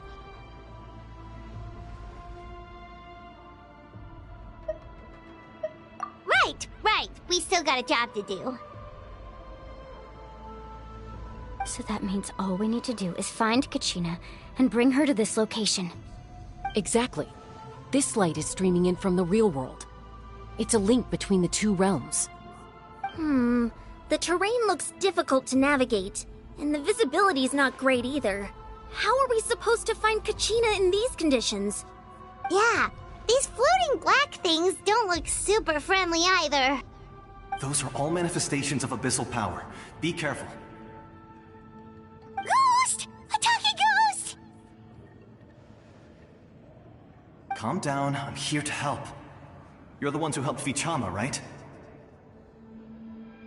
Yes, I'm Vichama's friend, Malko. I was completely lost to this realm until I sensed a mysterious power calling out to me. It's like it was seeking me out, attempting to reassemble the pieces of who I used to be. Of course, it could only do so much. I'm sorry I can only appear before you in this imperfect form. No, we should be the ones apologizing. If the Spirit Speaker's stone hadn't become corrupted by the Abyss, we could have done much more. But we had to destroy it. Otherwise, Vichama and his tribe would have been in danger. Of course. Thank you for protecting him. I never imagined that, even after all these years, he'd still take such a risk for me. Under the power of the stone, it felt like our souls were connected. Turns out even our regrets were exactly the same. Whether in triumph or death, you want your best friend by your side. Exactly. That may not be in the cards for us, but it's not too late for you. You're looking for a young girl from the Children of Echoes, right? She's being chased by an embodiment of abyssal power. I'd like to help her while I'm still in this form, so follow me. Be careful. This place has been severely corroded by the abyss. Paimon didn't realize it had gotten this bad. It's like a seething volcano ready to engulf our world at any moment. Ouch! Quick, get back here! You can't go on. Stick close to me. My power will be able to ward off attacks for the time being.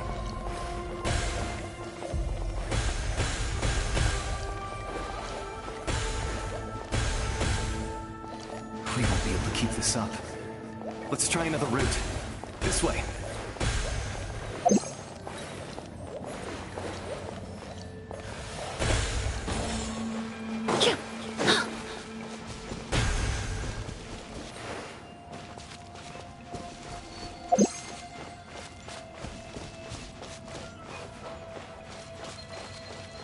Not good.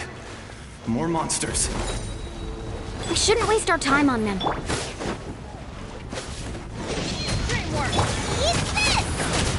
Fallen leaves, adorn my night, one with nature. Extract!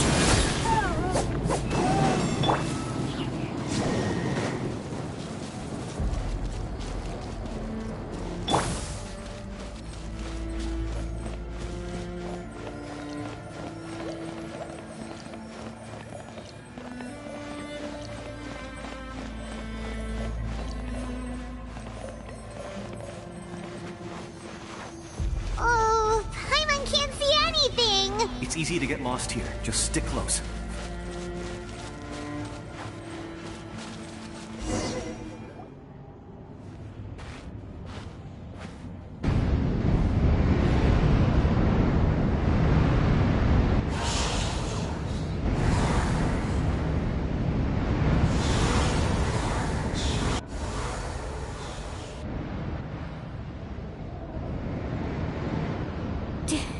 Did you hear that? What?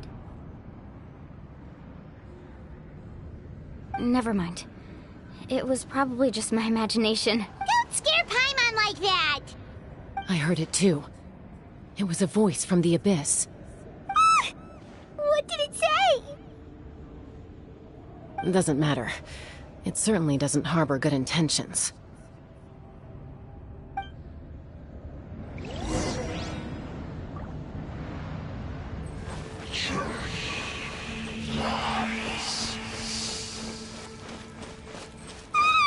Paimon just heard it too! Let's keep going. Paimon wants to get out of this place!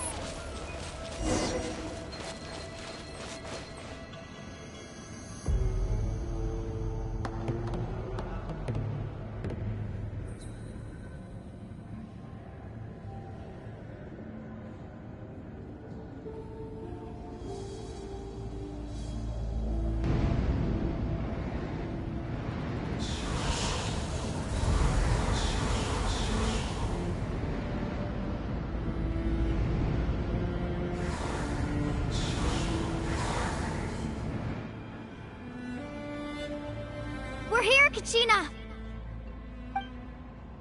Honey? You made it! Looks like our reunion will have to wait until we take care of these monsters. Good idea. Let's go!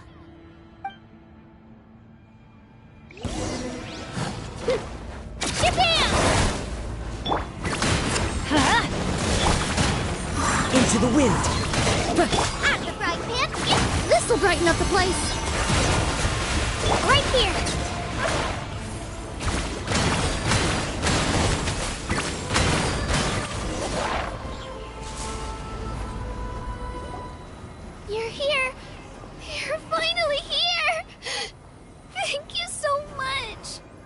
The monster can appear from anywhere. It almost caught me a bunch of times.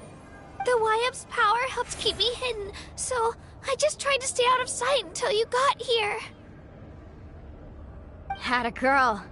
You did so well. And most importantly, you weren't hurt. Should we start heading back then? Actually, I have a request. Will you come visit the Wyab with me? I can't exactly put it into words, but something's wrong with the Ode of Resurrection. And I know it has something to do with the contamination from the Abyss. That was the Pyro Archon's theory as well. Everything we've seen here certainly seems to back it up. In the Night Kingdom, there are 6 main totem poles representing the Wyab of each tribe. You can think of them like the body of each Wyab. Additional totem poles, like the ones around here, serve as proxies to which the Wyab can extend their consciousness. There are countless proxies scattered around the Night Kingdom. Through them, the Wyab can extend their consciousness over the entire realm and track down souls no matter where they roam.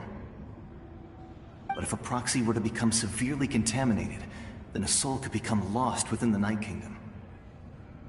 Judging by the current situation, I don't think we're dealing with just one contaminated proxy. Even if we could drive back the abyssal power from one of them, that probably wouldn't even put a dent in the problem. Still, we can't just leave the Wyab to suffer. It's protected me this whole time.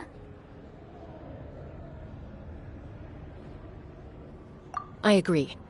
We might even manage to draw out the monster that's been hunting Kachina. Getting rid of the monster might slow down the deterioration of the Night Kingdom.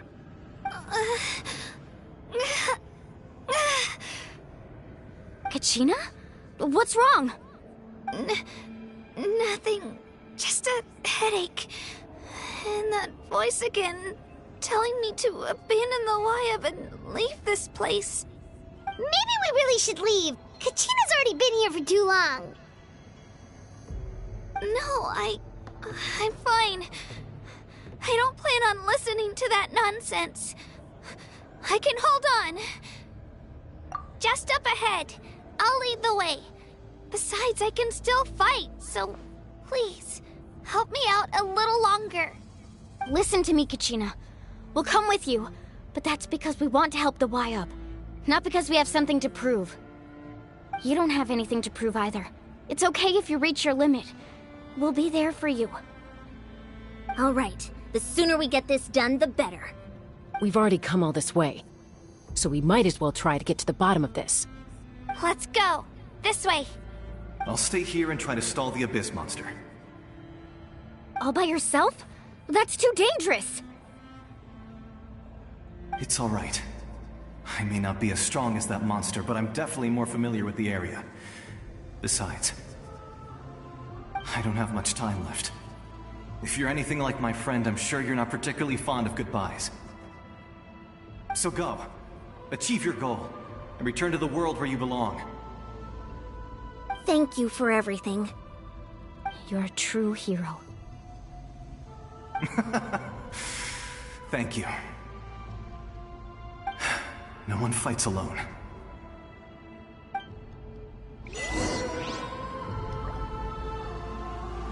Does your head still hurt? Let me help you walk. I'm fine. You should know I'm made of stronger stuff than that.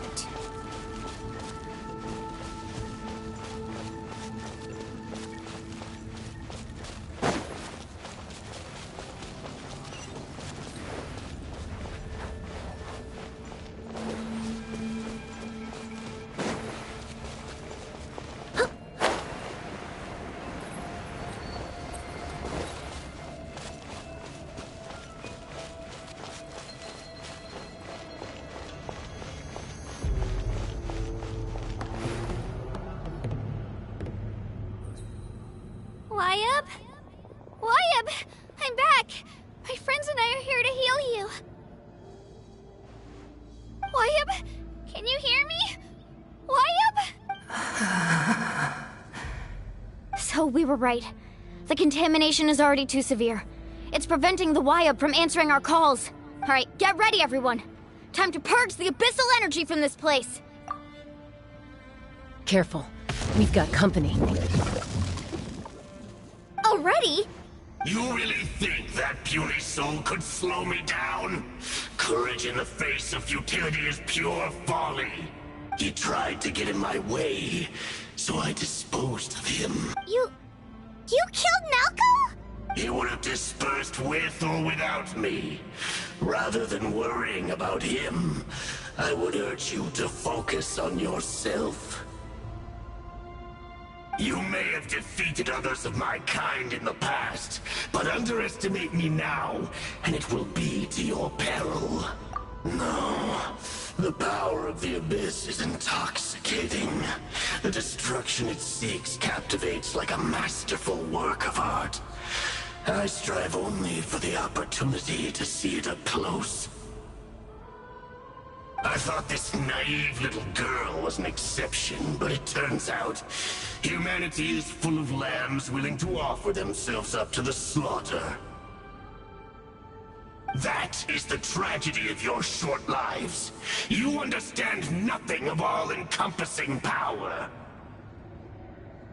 Ancient names, pride, friendship, all empty ideas invented to give you a false sense of self-worth. They possess no power at all. The Pyro Archon created those grandiose ideals out of pure selfishness. Anything to avoid sharing power. Anything to avoid handing over the primordial gift to ordinary people like you. Don't believe me? Then ask yourself, why is the Pyro Archon strong beyond measure, while you, Kachina, remain so pathetically weak?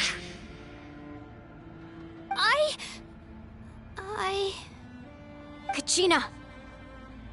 Give me your hand.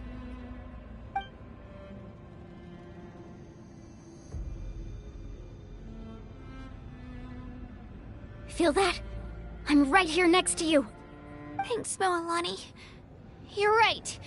I have nothing to fear. Because I'm not alone anymore. You're right.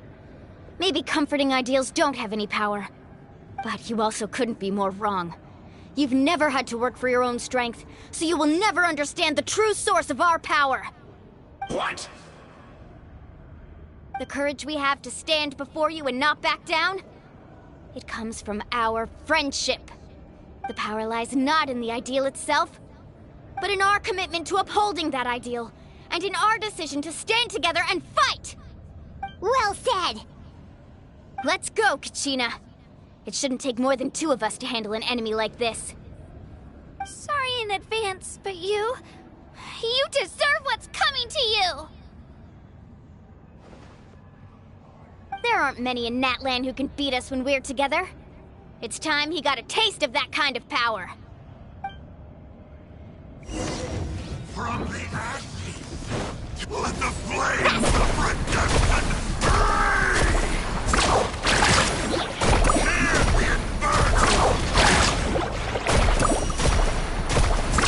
Amazing!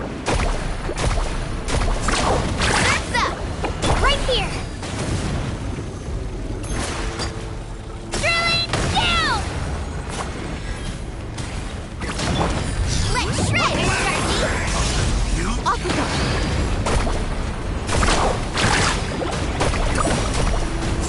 Woohoo! What a ball, right? Let the flames of redemption burn!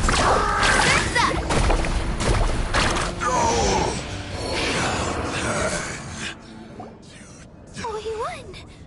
We actually won!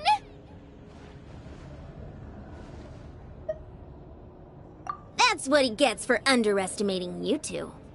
Fantastic work, Kachina! Absolutely fantastic! This makes me so unbelievably happy. I'm happy too, Moalani. Together we really are unstoppable!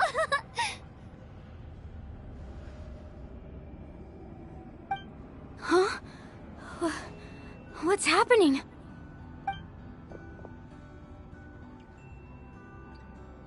My ancient name is glowing?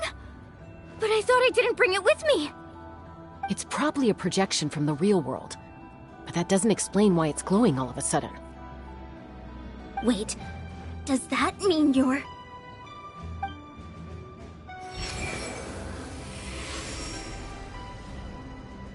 That was a bold move, diving headfirst into the fire to save your friend, especially in a place so overrun with abyssal corruption.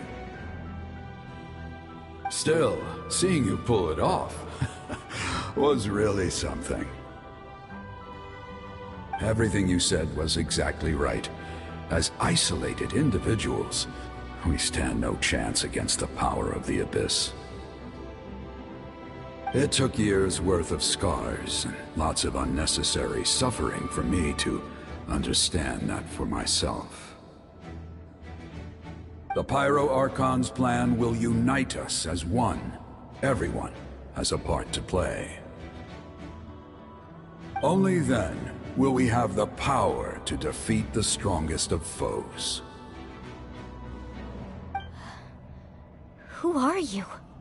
Tupac, a warrior from the people of the Springs. I fought against the Abyss during the invasion 500 years ago.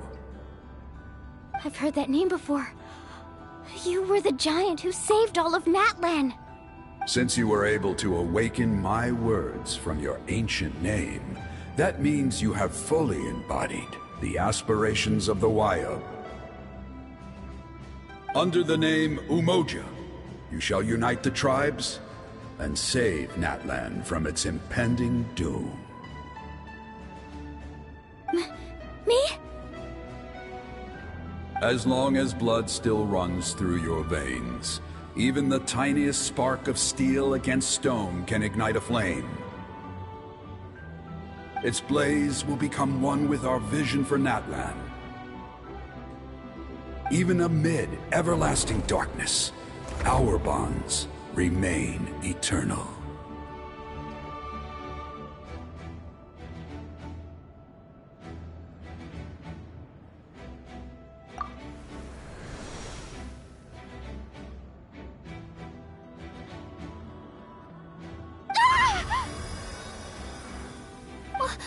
What's wrong, Moalani? So many memories. My brain was just flooded with everything he once knew. So that's what happened. What do you mean? Did you just figure something out?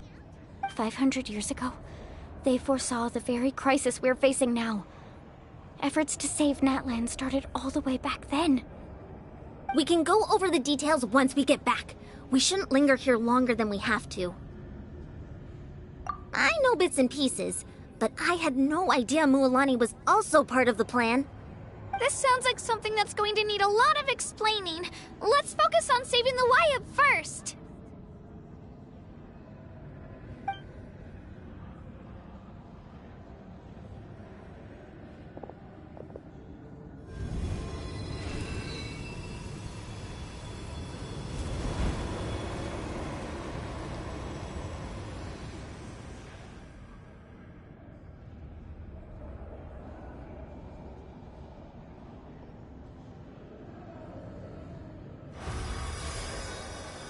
Okay, that should be enough.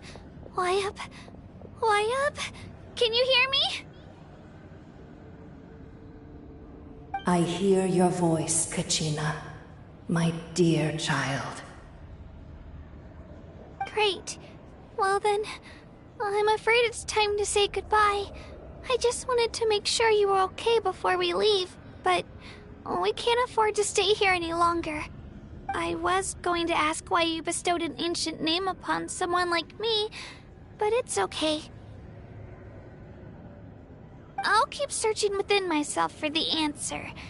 I'll never stop trying to improve my strength. One day, I'll live up to the hero you saw in me.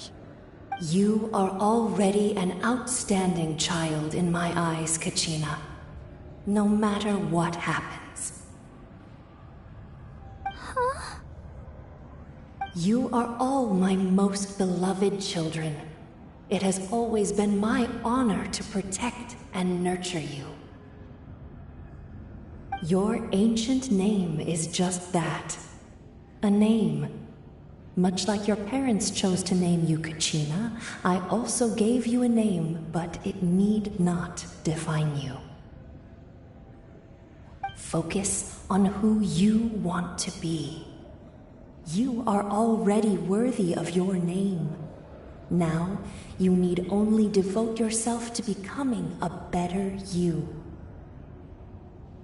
The story of your ancient name is for you to continue. Just like your parents, my love for you will never change, no matter what the future holds.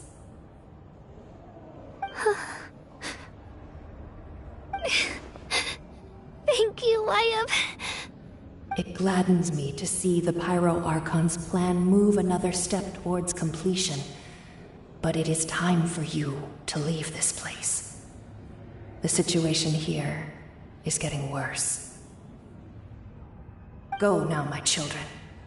Save Natlan on behalf of all you hold dear. I know we've never met before, Wyatt, but I just wanted to say thank you for encouraging Kachina. It was exactly what she needed to hear. Whoa! What's going on? An earthquake? We're out of time. It's the power of the Abyss. Quick, we need to run!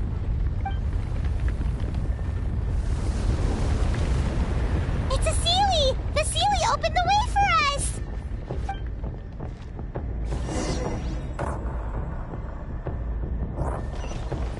Here!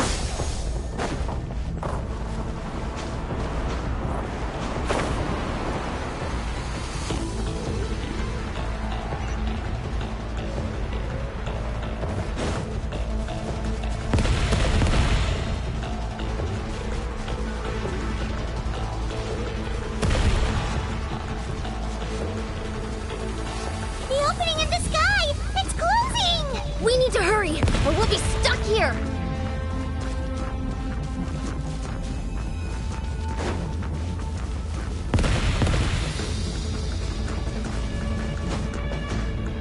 Watch out for the falling rock! Quick, through the middle!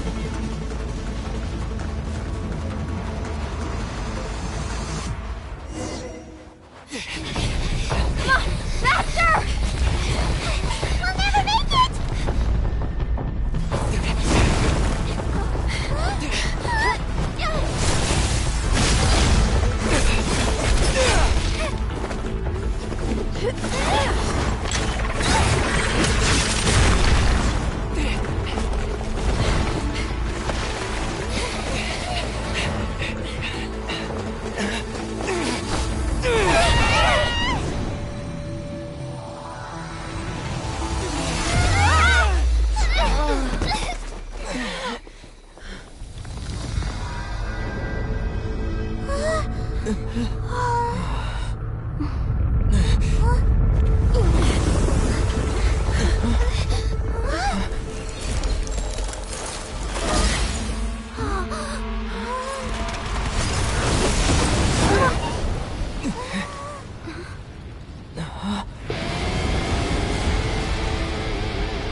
You've done well. Now come home.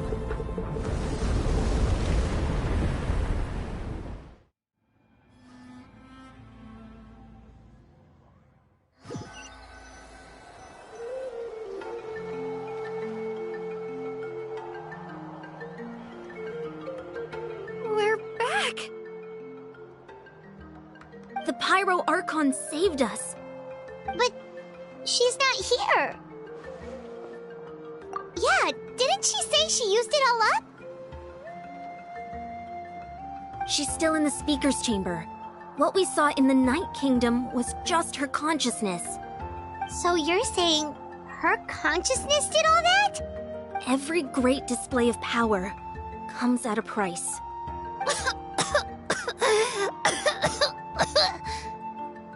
You must feel terrible, Kachina.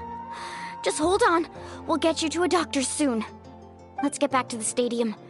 The Pyro Archon said she'd have a doctor waiting for us. I recommend getting a full checkup, just to make sure no damage gets left behind.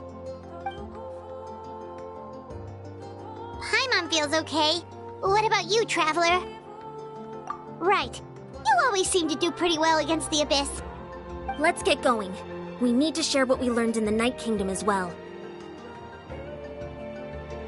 Right.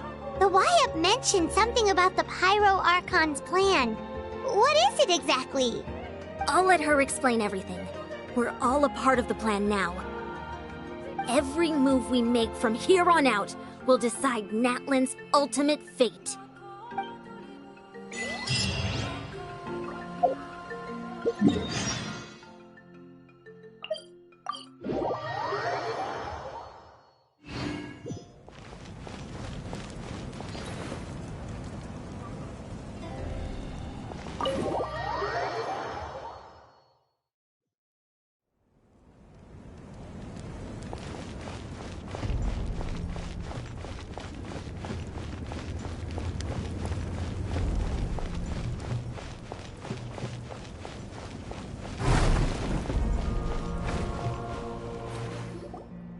Huh.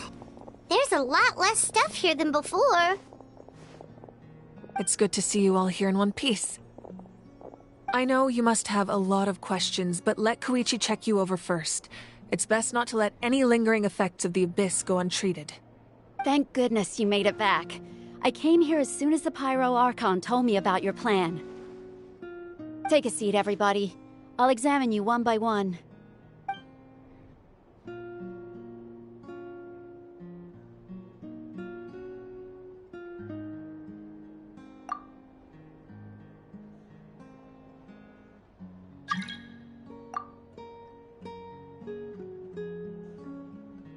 All right, that should do it for now.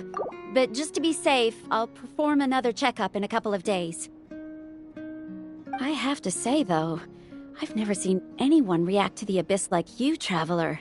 It's like you're completely immune to its power. He always has been special like that.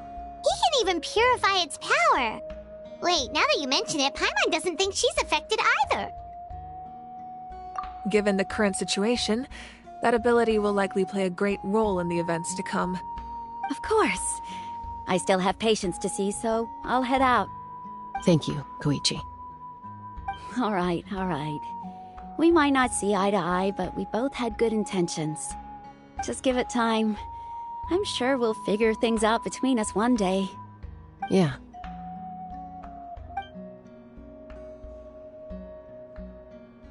All right. There's so much to discuss, I don't even know where to begin. You've seen it for yourselves now. The devastation in the Night Kingdom. I'll get straight to the point. Natlan is on the verge of destruction. It's very possible our nation has less than a year before total devastation. Huh? No. That can't be true, can it? That's right. But I've only ever disclosed that fact to the handful of people working with me to save this nation. Our looming destruction is not a recent development, but the inevitable conclusion of the disaster the Abyss initiated 500 years ago. Mualani told us a little bit about that. 500 years ago, all the nations of Teyvat were invaded by the Abyss. Unlike the other nations, Natlan never had stable and deep-rooted ley lines, so we suffered the worst of the invasion. The battle against the Abyss was exceedingly... Our civilization and countless lives. Even then, it took centuries of solving the disasters caused by the Abyss to finally achieve the peace we know today. And still, this is but a superficial victory. The forces of the Abyss have merely been driven back underground. Their threat to Natlan remains as real as ever. I'd never have guessed. The problems plaguing the Night Kingdom are all the more complicated because that realm is essentially functioning as Natlan's ley lines. Immediately after the war, our calculations estimated that we would have a maximum of 500 years before the Night Kingdom was completely lost to the abyss. But at that time, we were a nation of the destitute. Our people no longer believed in victory, nor did they hold hope for the future. Our civilization was dying, our faith crumbling, and the line of power passed down from the Wayab nearly severed. If we didn't bring the nation back together, it would be foolish to even dream of defeating the Abyss in the future. So, the Archon had a long and involved discussion with the heroes of each tribe, and finally came up with a 500-year-long plan to save Natlan. So that's what happened. After finding Kachina, I encountered a strange figure who gave me a series of new memories. Since the plan was mentioned in those memories, I guess I've been chosen to play an important role in it. But there's still something I don't understand. Those memories showed me the Pyro Archon from back then. And it was you. Huh? But that doesn't make any sense. The Pyro Archon is supposed to be human. It's impossible for a human to live that long. That's right. The hardest thing for humans to overcome has always been time. Or rather, the natural limitations of our lifespan. A god can extend a human's life by using a certain amount of divine power, or subjecting them to a curse. But, as we all know, Natlan doesn't have gods like that. We can only rely on our own methods. A human life is like a flame destined to be extinguished. 500 years ago, I placed my life within the sacred flame. Only by dying before my time could I have the chance to wake up again. So, in other words, this is your second life? Yes. We only managed to defeat the Abyss all those years ago because the tribes came together as one. If the Natlan of the future was to have a fighting chance, the Pyro Archons that came after the war had to rebuild the decimated tribes. The goal was to reunite the people and restore the strength of each tribe's Wayab. Once a tribe was back to its full strength, the tribe's Wayab would select a hero, indicating the tribe was once again ready for war. The Chosen would then stand by my side in defense of our nation, just like great heroes of old 500 years ago. So that means I'm one of the Chosen? That's right. You bear the ancient name Umoja, the same one held by the hero from your tribe 500 years ago. It means unity. After your adventure in the Night Kingdom, I trust you've come to fully understand the meaning of that name. So in other words, you always knew who the Wayab were going to pick from each tribe? Yes. According to the plan, each tribe was supposed to have been fully restored by the time I awoke. But something went wrong along the way. The 6 heroes successfully inherited the ancient names from 500 years ago, but the intel regarding the plan wasn't passed on to them. Once again, it comes down to the deterioration of the Night Kingdom. Communication between the Sacred Flame and the Wayab has been blocked. Just like how the Ode of Resurrection failed to bring Kachina back. Exactly. It's just another tactic the Abyss is using against us. The Abyss may not possess intelligence, but its methods certainly aren't easy to counter. If we want to unblock that information from being passed on, my presence alone isn't enough. The ancient name-bearer must establish a greater connection to their name. So, I've tried my best to help them from the sidelines. Currently, Shilonen of the Children of Echoes, Kinich of the Scions of the Canopy, and Iansan of the Collective of Plenty have all been acknowledged by their names. During your adventure, you too earned the acknowledgement of your Wayab, Mualani. In the process, you gained the memories stored within your name. Well, we have less than a year! Yes, but we have no choice. We cannot start the plan until all the heroes have been gathered. That's also why I haven't been able to take action despite the urgency of the situation. But if you knew this whole time, why didn't you just tell me about my role in all this? Wouldn't that make everything go a lot faster? Perhaps, but the opposite could also be true. Knowing your destiny too early could mean failing to realize your full potential. Just like your determination to save Kachina, I hope your commitment to this endeavor comes from your own strength of will, rather than a sense of obligation. So I suppose you're not going to tell us who the final two heroes are then? That's right. Their time is yet to come. Putting pressure on them beforehand will only hinder their development. I can only trust in the judgment of the Wyab. I have never believed I could solve this crisis alone. In fact, it was precisely because I chose to trust and rely on others that we managed to get this far. Natlan's salvation lies not in its Archon or any singular individual, but in us all. You're quite perceptive, aren't you? I thought I might get away with avoiding the topic. Huh? Oh, right! All of the stuff you stored here before, where did it all go? Even though I sacrificed my power, I still needed a contingency plan to ensure you would make it back from the Night Kingdom. After all, I was the one who allowed you to take that risk, and Mualani has an important role to play in my plan. In addition to their sentimental value, the items I stored here held a much more important purpose: fuel. Fuel? So back then, that's why you... Yes. The stories embodied by those items are certainly important, but there's an even more significant trait they all share. Every item belonged to a hero of Natlan. Over time, they became imbued with a certain amount of contending fire from being carried in battle. On their own, each item's power is limited, but together, their combined effect can prove quite useful in a dire situation. By burning those items, I was able to activate the contending fire stored within them to open the boundary between the two worlds. It was a rather crude approach, so all their power was depleted in an instant, as you can see. But weren't they all precious treasures? What about their stories? That's exactly why I dragged you all here. No matter what, I never wanted the Pyro Archon to have to use that power. Oh, I'm so sorry. You have nothing to be sorry for. You all deserve my thanks, actually. If you hadn't saved the totem pole, that area of the Night Kingdom would have been forever lost to the Abyss. And then, it would only be a matter of time before the Children of Echoes was met with disaster. Besides, when those heroes entrusted their belongings to me, or the Pyro Archon of their time, it was out of a desire to contribute to Natlan's survival.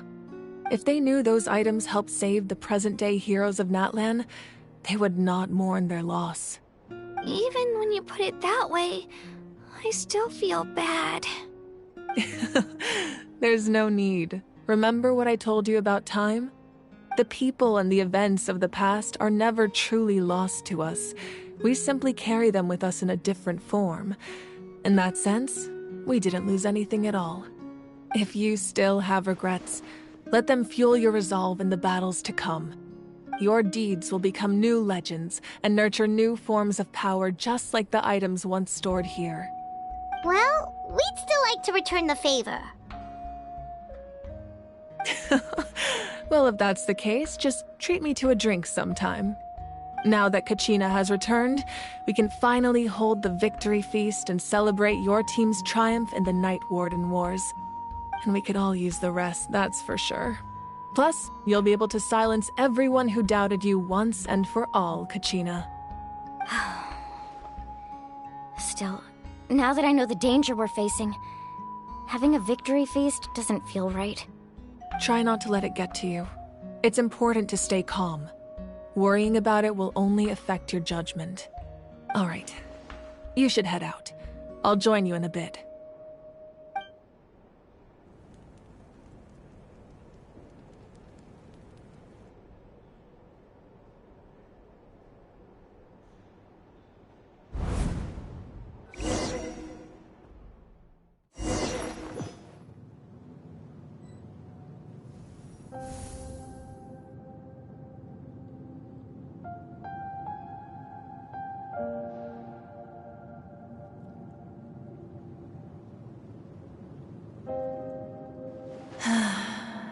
When I was young, I used to sit by the hot springs and listen to the stories of warriors from all over Natlan. They attract people from all walks of life. Friends come easy here, no matter what tribe you're from. The people of the springs have never claimed the hot springs as their own private property. They are there to bring all hot spring buddies together. It's been really nice, seeing the children of my tribe get older. It's helped me gradually understand the true value of the springs. I've witnessed their energy, their determination, their absolute passion for life. Even when they cause trouble, I never managed to hold on to my anger for long. It's unbelievable how quickly they worm their way back into my good graces. I'm certain Mualani will become a great warrior when she grows up. She possesses infinite potential. I can see it. One day, when I'm no longer in fighting form, I'll come here and tell stories to all the children, just like those warriors did for me. So, you better get busy, Pyro Archon, or I'll end up running out of stories.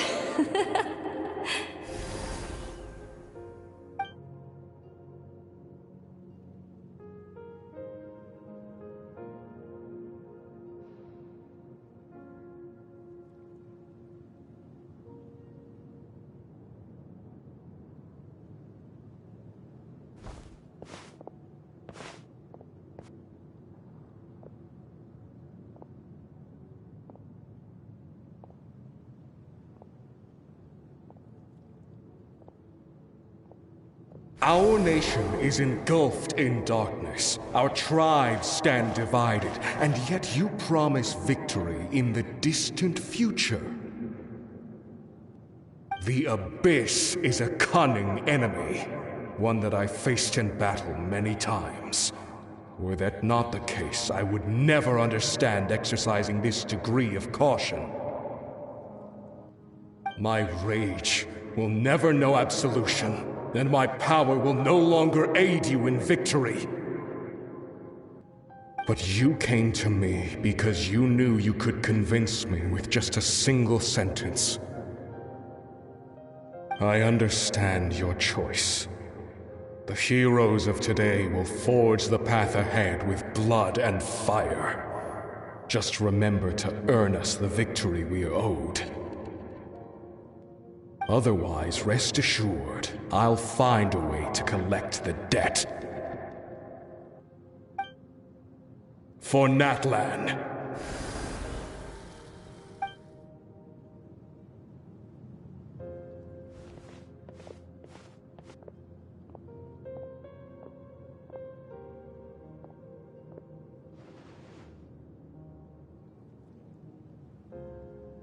So, you're gonna head 500 years in the future to serve as the Pyro Archon again? But what about the you from right now? You're just gonna die? You can't ask her those questions and expect her to answer, my dear. The decision is hers to make, and she deserves our support. We will do everything we can to rebuild the tribes. Don't you worry. Even across time, we will all do our part to fight for Natlan's future. Yeah, Mom's right. We'll always believe in you, sis. Oh, seriously though, Dad should be here. Where is he? I imagine he didn't know what to say, so he chose not to come at all. Don't take it to heart, my dear. That's just who he is. Just remember, no matter what happens in the future, we will always love you.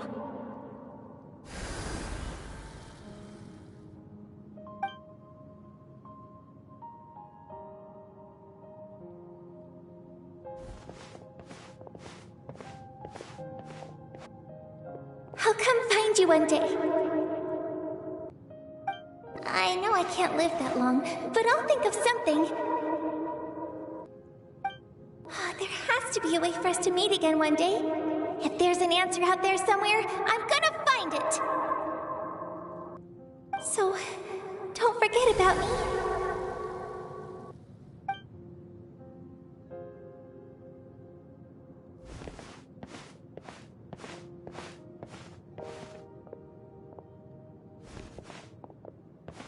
If that's your decision, then you have my full support, Archon. May our children live to see such a lovely son. For Natlan! No one fights alone.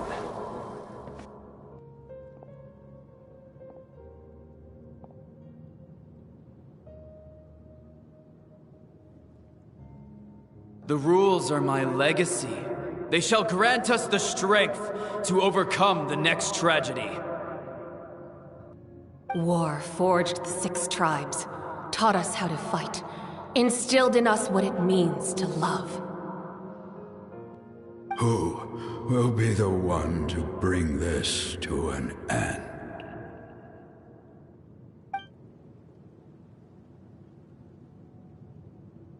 We are the inheritors of memory and legend. Those who grew alongside sun and wind. Those who forged our own destiny and future. That is Natlan's fire. The lifeblood of our nation.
You here for the victory feast too?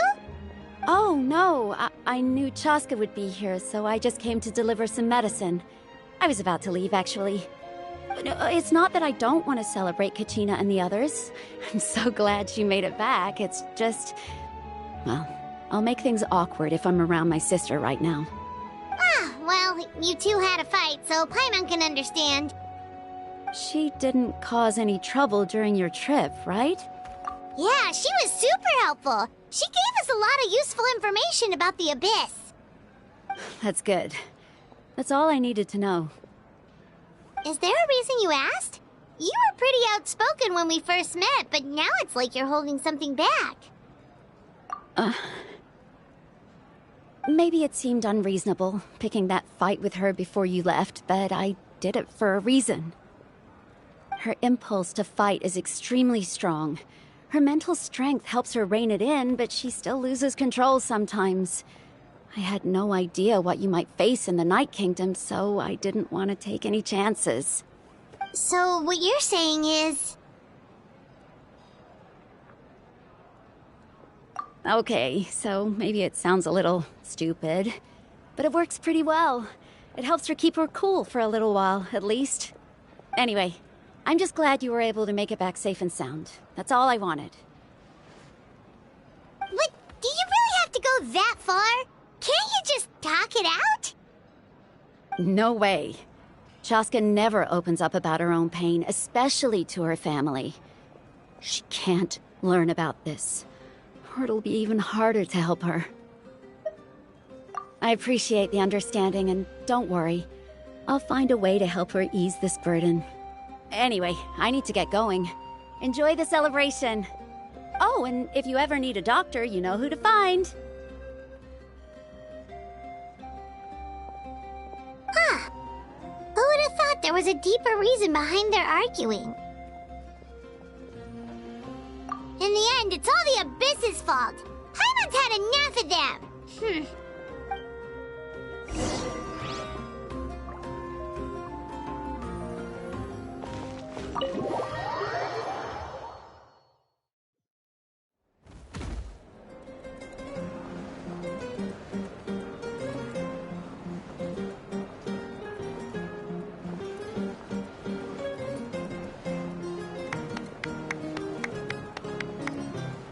Let's give a huge round of applause to our brave young warrior, Kachina! Woohoo! Well done, Kachina. Thank you, everyone. I'm so glad I finally made it. I always knew you could do it. With so much potential at your age, you have a great future ahead of you. You're one to talk. Don't think I didn't know you were the first person to abandon your team. I'll be dealing with you when we get back. I had no choice. My friend invited me. I couldn't just say no. Oh, really? So you weren't just trying to get ahead in the first round? I wasn't, I swear. I just happened to find that bearer injured in the wild, so I stopped to bandage his wounds.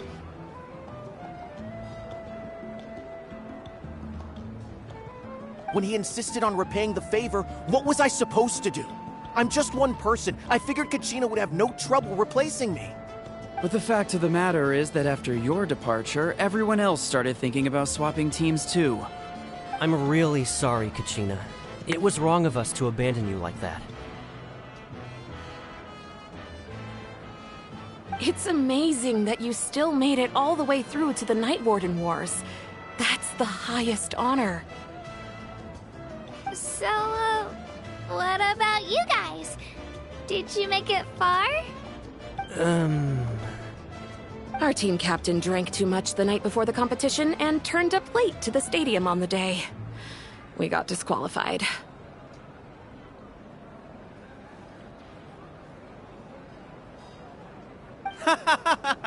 Serves you all right. No sympathy for me.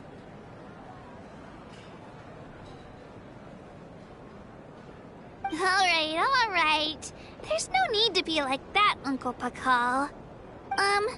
Dear friends, I'd like to say a few words. Firstly, I'm grateful to my friends and our great Archon for helping to bring me back. This traveler and his companion Paimon are some of the strongest people I've ever met. If they were allowed to participate in the pilgrimage, I have no doubt that they'd win the whole thing. They've agreed to let me learn from them.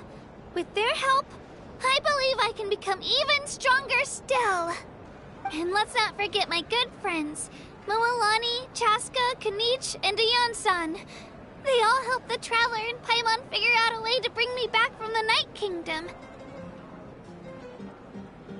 They too deserve to be called our heroes, so please give another round of applause for them. Thank you so much! Well said! I'll drink to that. How does it feel being a hero, Kachina? To be honest, it's a bit overwhelming. It all just feels so surreal. Well, you better get used to it. Next up, undefeated champion! Hey, please don't make fun of me.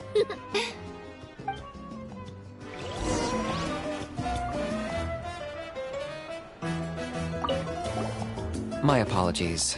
I knew more than I let on. Everything comes at a price, and most heroes aren't people who set out to become a hero. If you cling too tightly to your goal, you end up losing things that are far more precious. But in any case, we're now on the same page. I wonder how long before the two final heroes appear. From the Flower Feather Clan and the Masters of the Night Wind.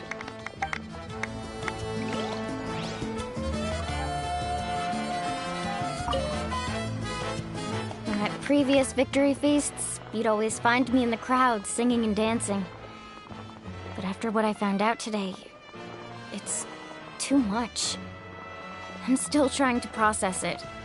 It does feel weird seeing you so out of sorts.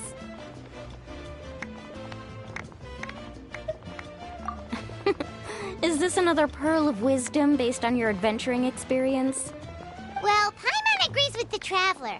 Everyone's come come together to celebrate Kachina's achievements. That's gotta be a first. You're right. Kachina looks really happy. And now I'm being the moody one. Ah, enough doom and gloom. Time to shake it off.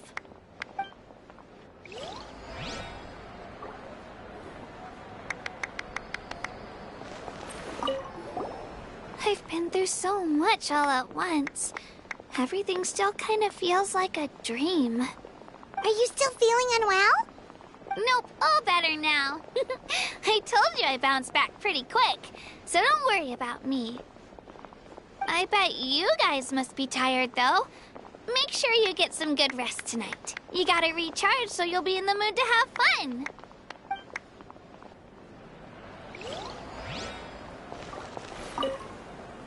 All right, Kachina. Let's party! I'm a little embarrassed. Don't be. Come on, you're the star of the show today.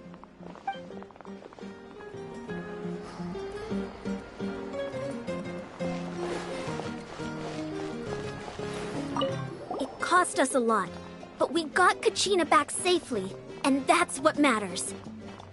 There'll be even tougher challenges coming our way in the days ahead, though. We'll have to train harder, make sure we're in peak condition. That includes you, Paimon. I can do a special one-off session to show you the ropes. Interested? No thanks. It's rare to meet travelers as strong and brave as yourselves. I raised my glass to you. Anyway, my sister's already gone back to our tribe. She has patients to treat. Oh, we actually ran into her on the way here and, well, Paimon just thinks she really cares about you. Yeah, I'm planning on visiting home myself in a few days. To tell her and the rest of the family that they need to be extra careful. I just hope they take it seriously. The Abyss has likely sensed your arrival in Natlan by now. So exercise caution on your adventures as well.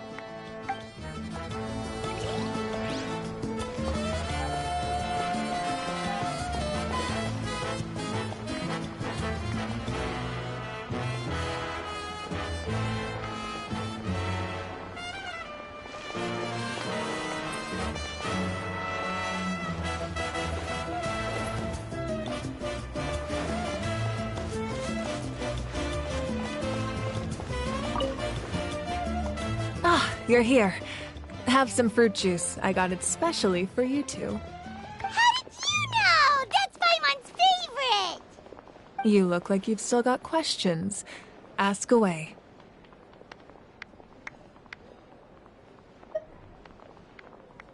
Because they had their own lives to live.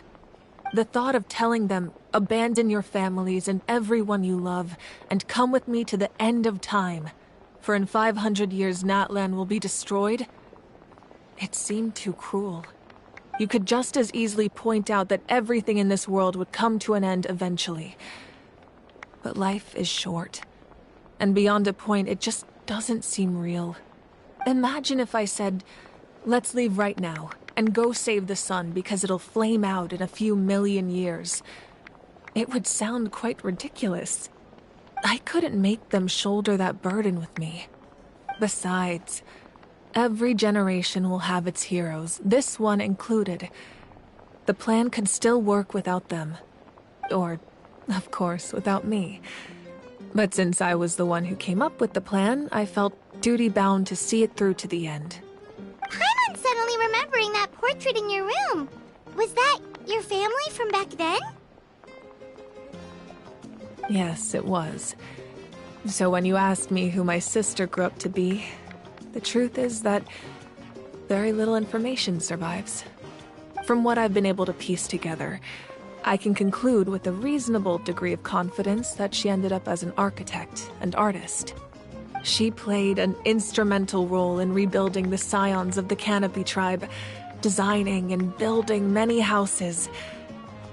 But of course, none of her buildings are around anymore.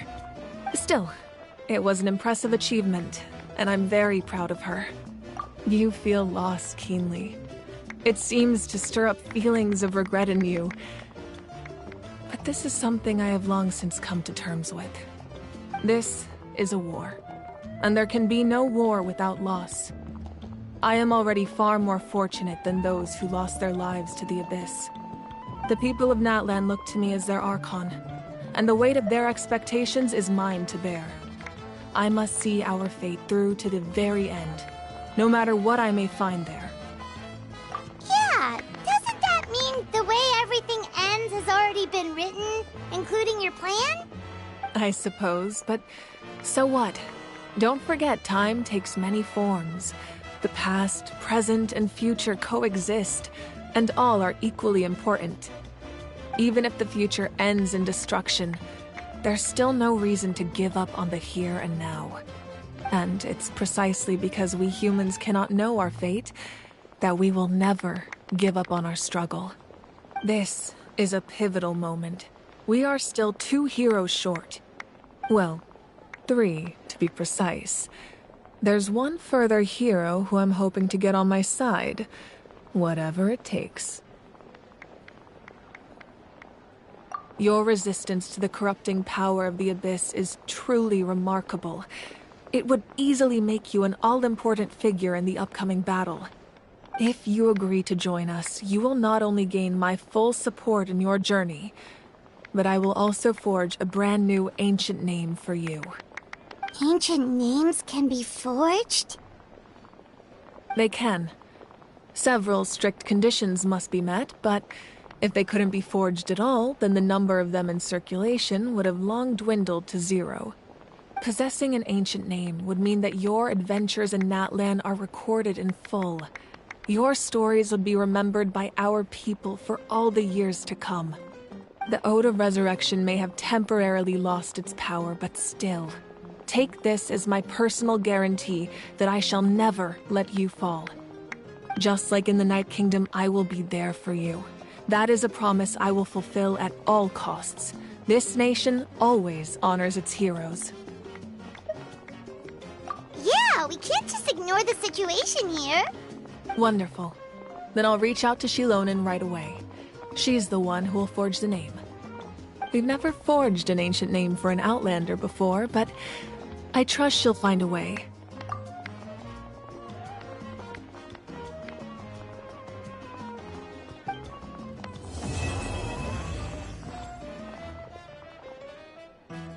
My lord, we've received word that the Pyro Archon has lost much of her power. Although your injury complicates things, this is most certainly the opportune time to seize the Gnosis. Victory and defeat are rules, not outcomes. I have never taken advantage of an opponent in a time of weakness, and I don't intend to start now. As for you, I must confess, I did not expect that little trick of yours to save the day. No matter how dense the fog, as long as the sun remains, we cannot turn day into night. She could have dispelled it. She simply chose not to. You don't have much time, and you're injured on top of that. What do you plan to do next? I'm beginning to see just how useful you may turn out to be. You heard something from here, didn't you?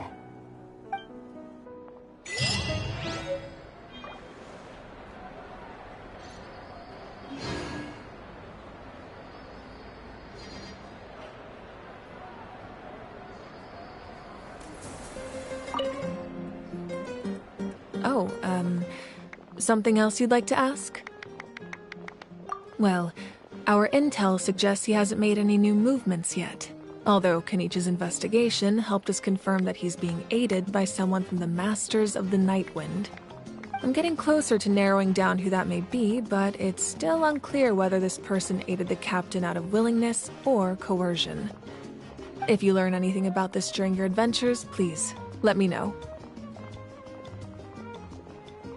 Oh, something else you'd like to ask? The Abyss is the most formidable enemy in all of Teyvat. In the beginning, it took failure and tragedy to even begin to learn how to fight back. All of the methods you've seen in other nations were developed based on experience and insight passed down over generations. We know them to work, but few of us actually understand why. It's the same for the method we use here in Natlan. Ever since ancient times, elemental energy has been one of our most reliable weapons against the Abyss. As for the principles behind it, I'm afraid you might have to seek answers from someone older than the position of Pyro Archon itself. Oh, something else you'd like to ask?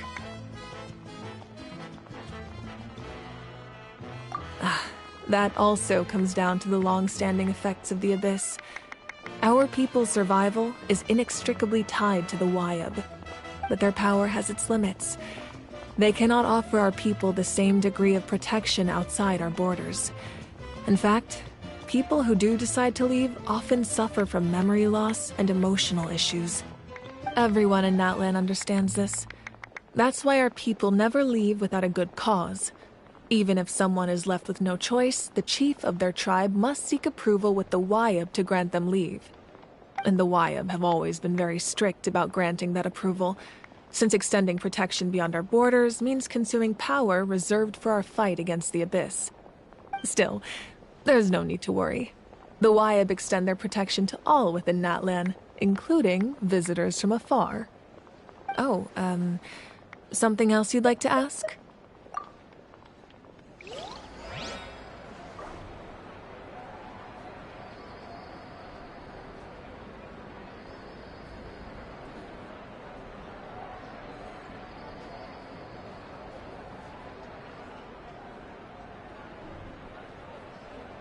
Would you mind coming with me to buy a copy of today's newspaper?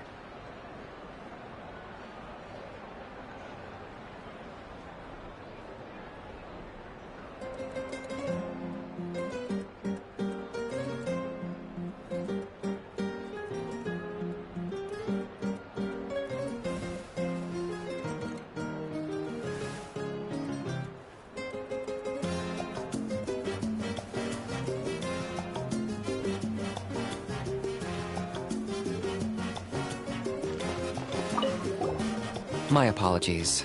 I knew more than I let on. Everything comes at a... if you cling to... But in any case, I wonder how long...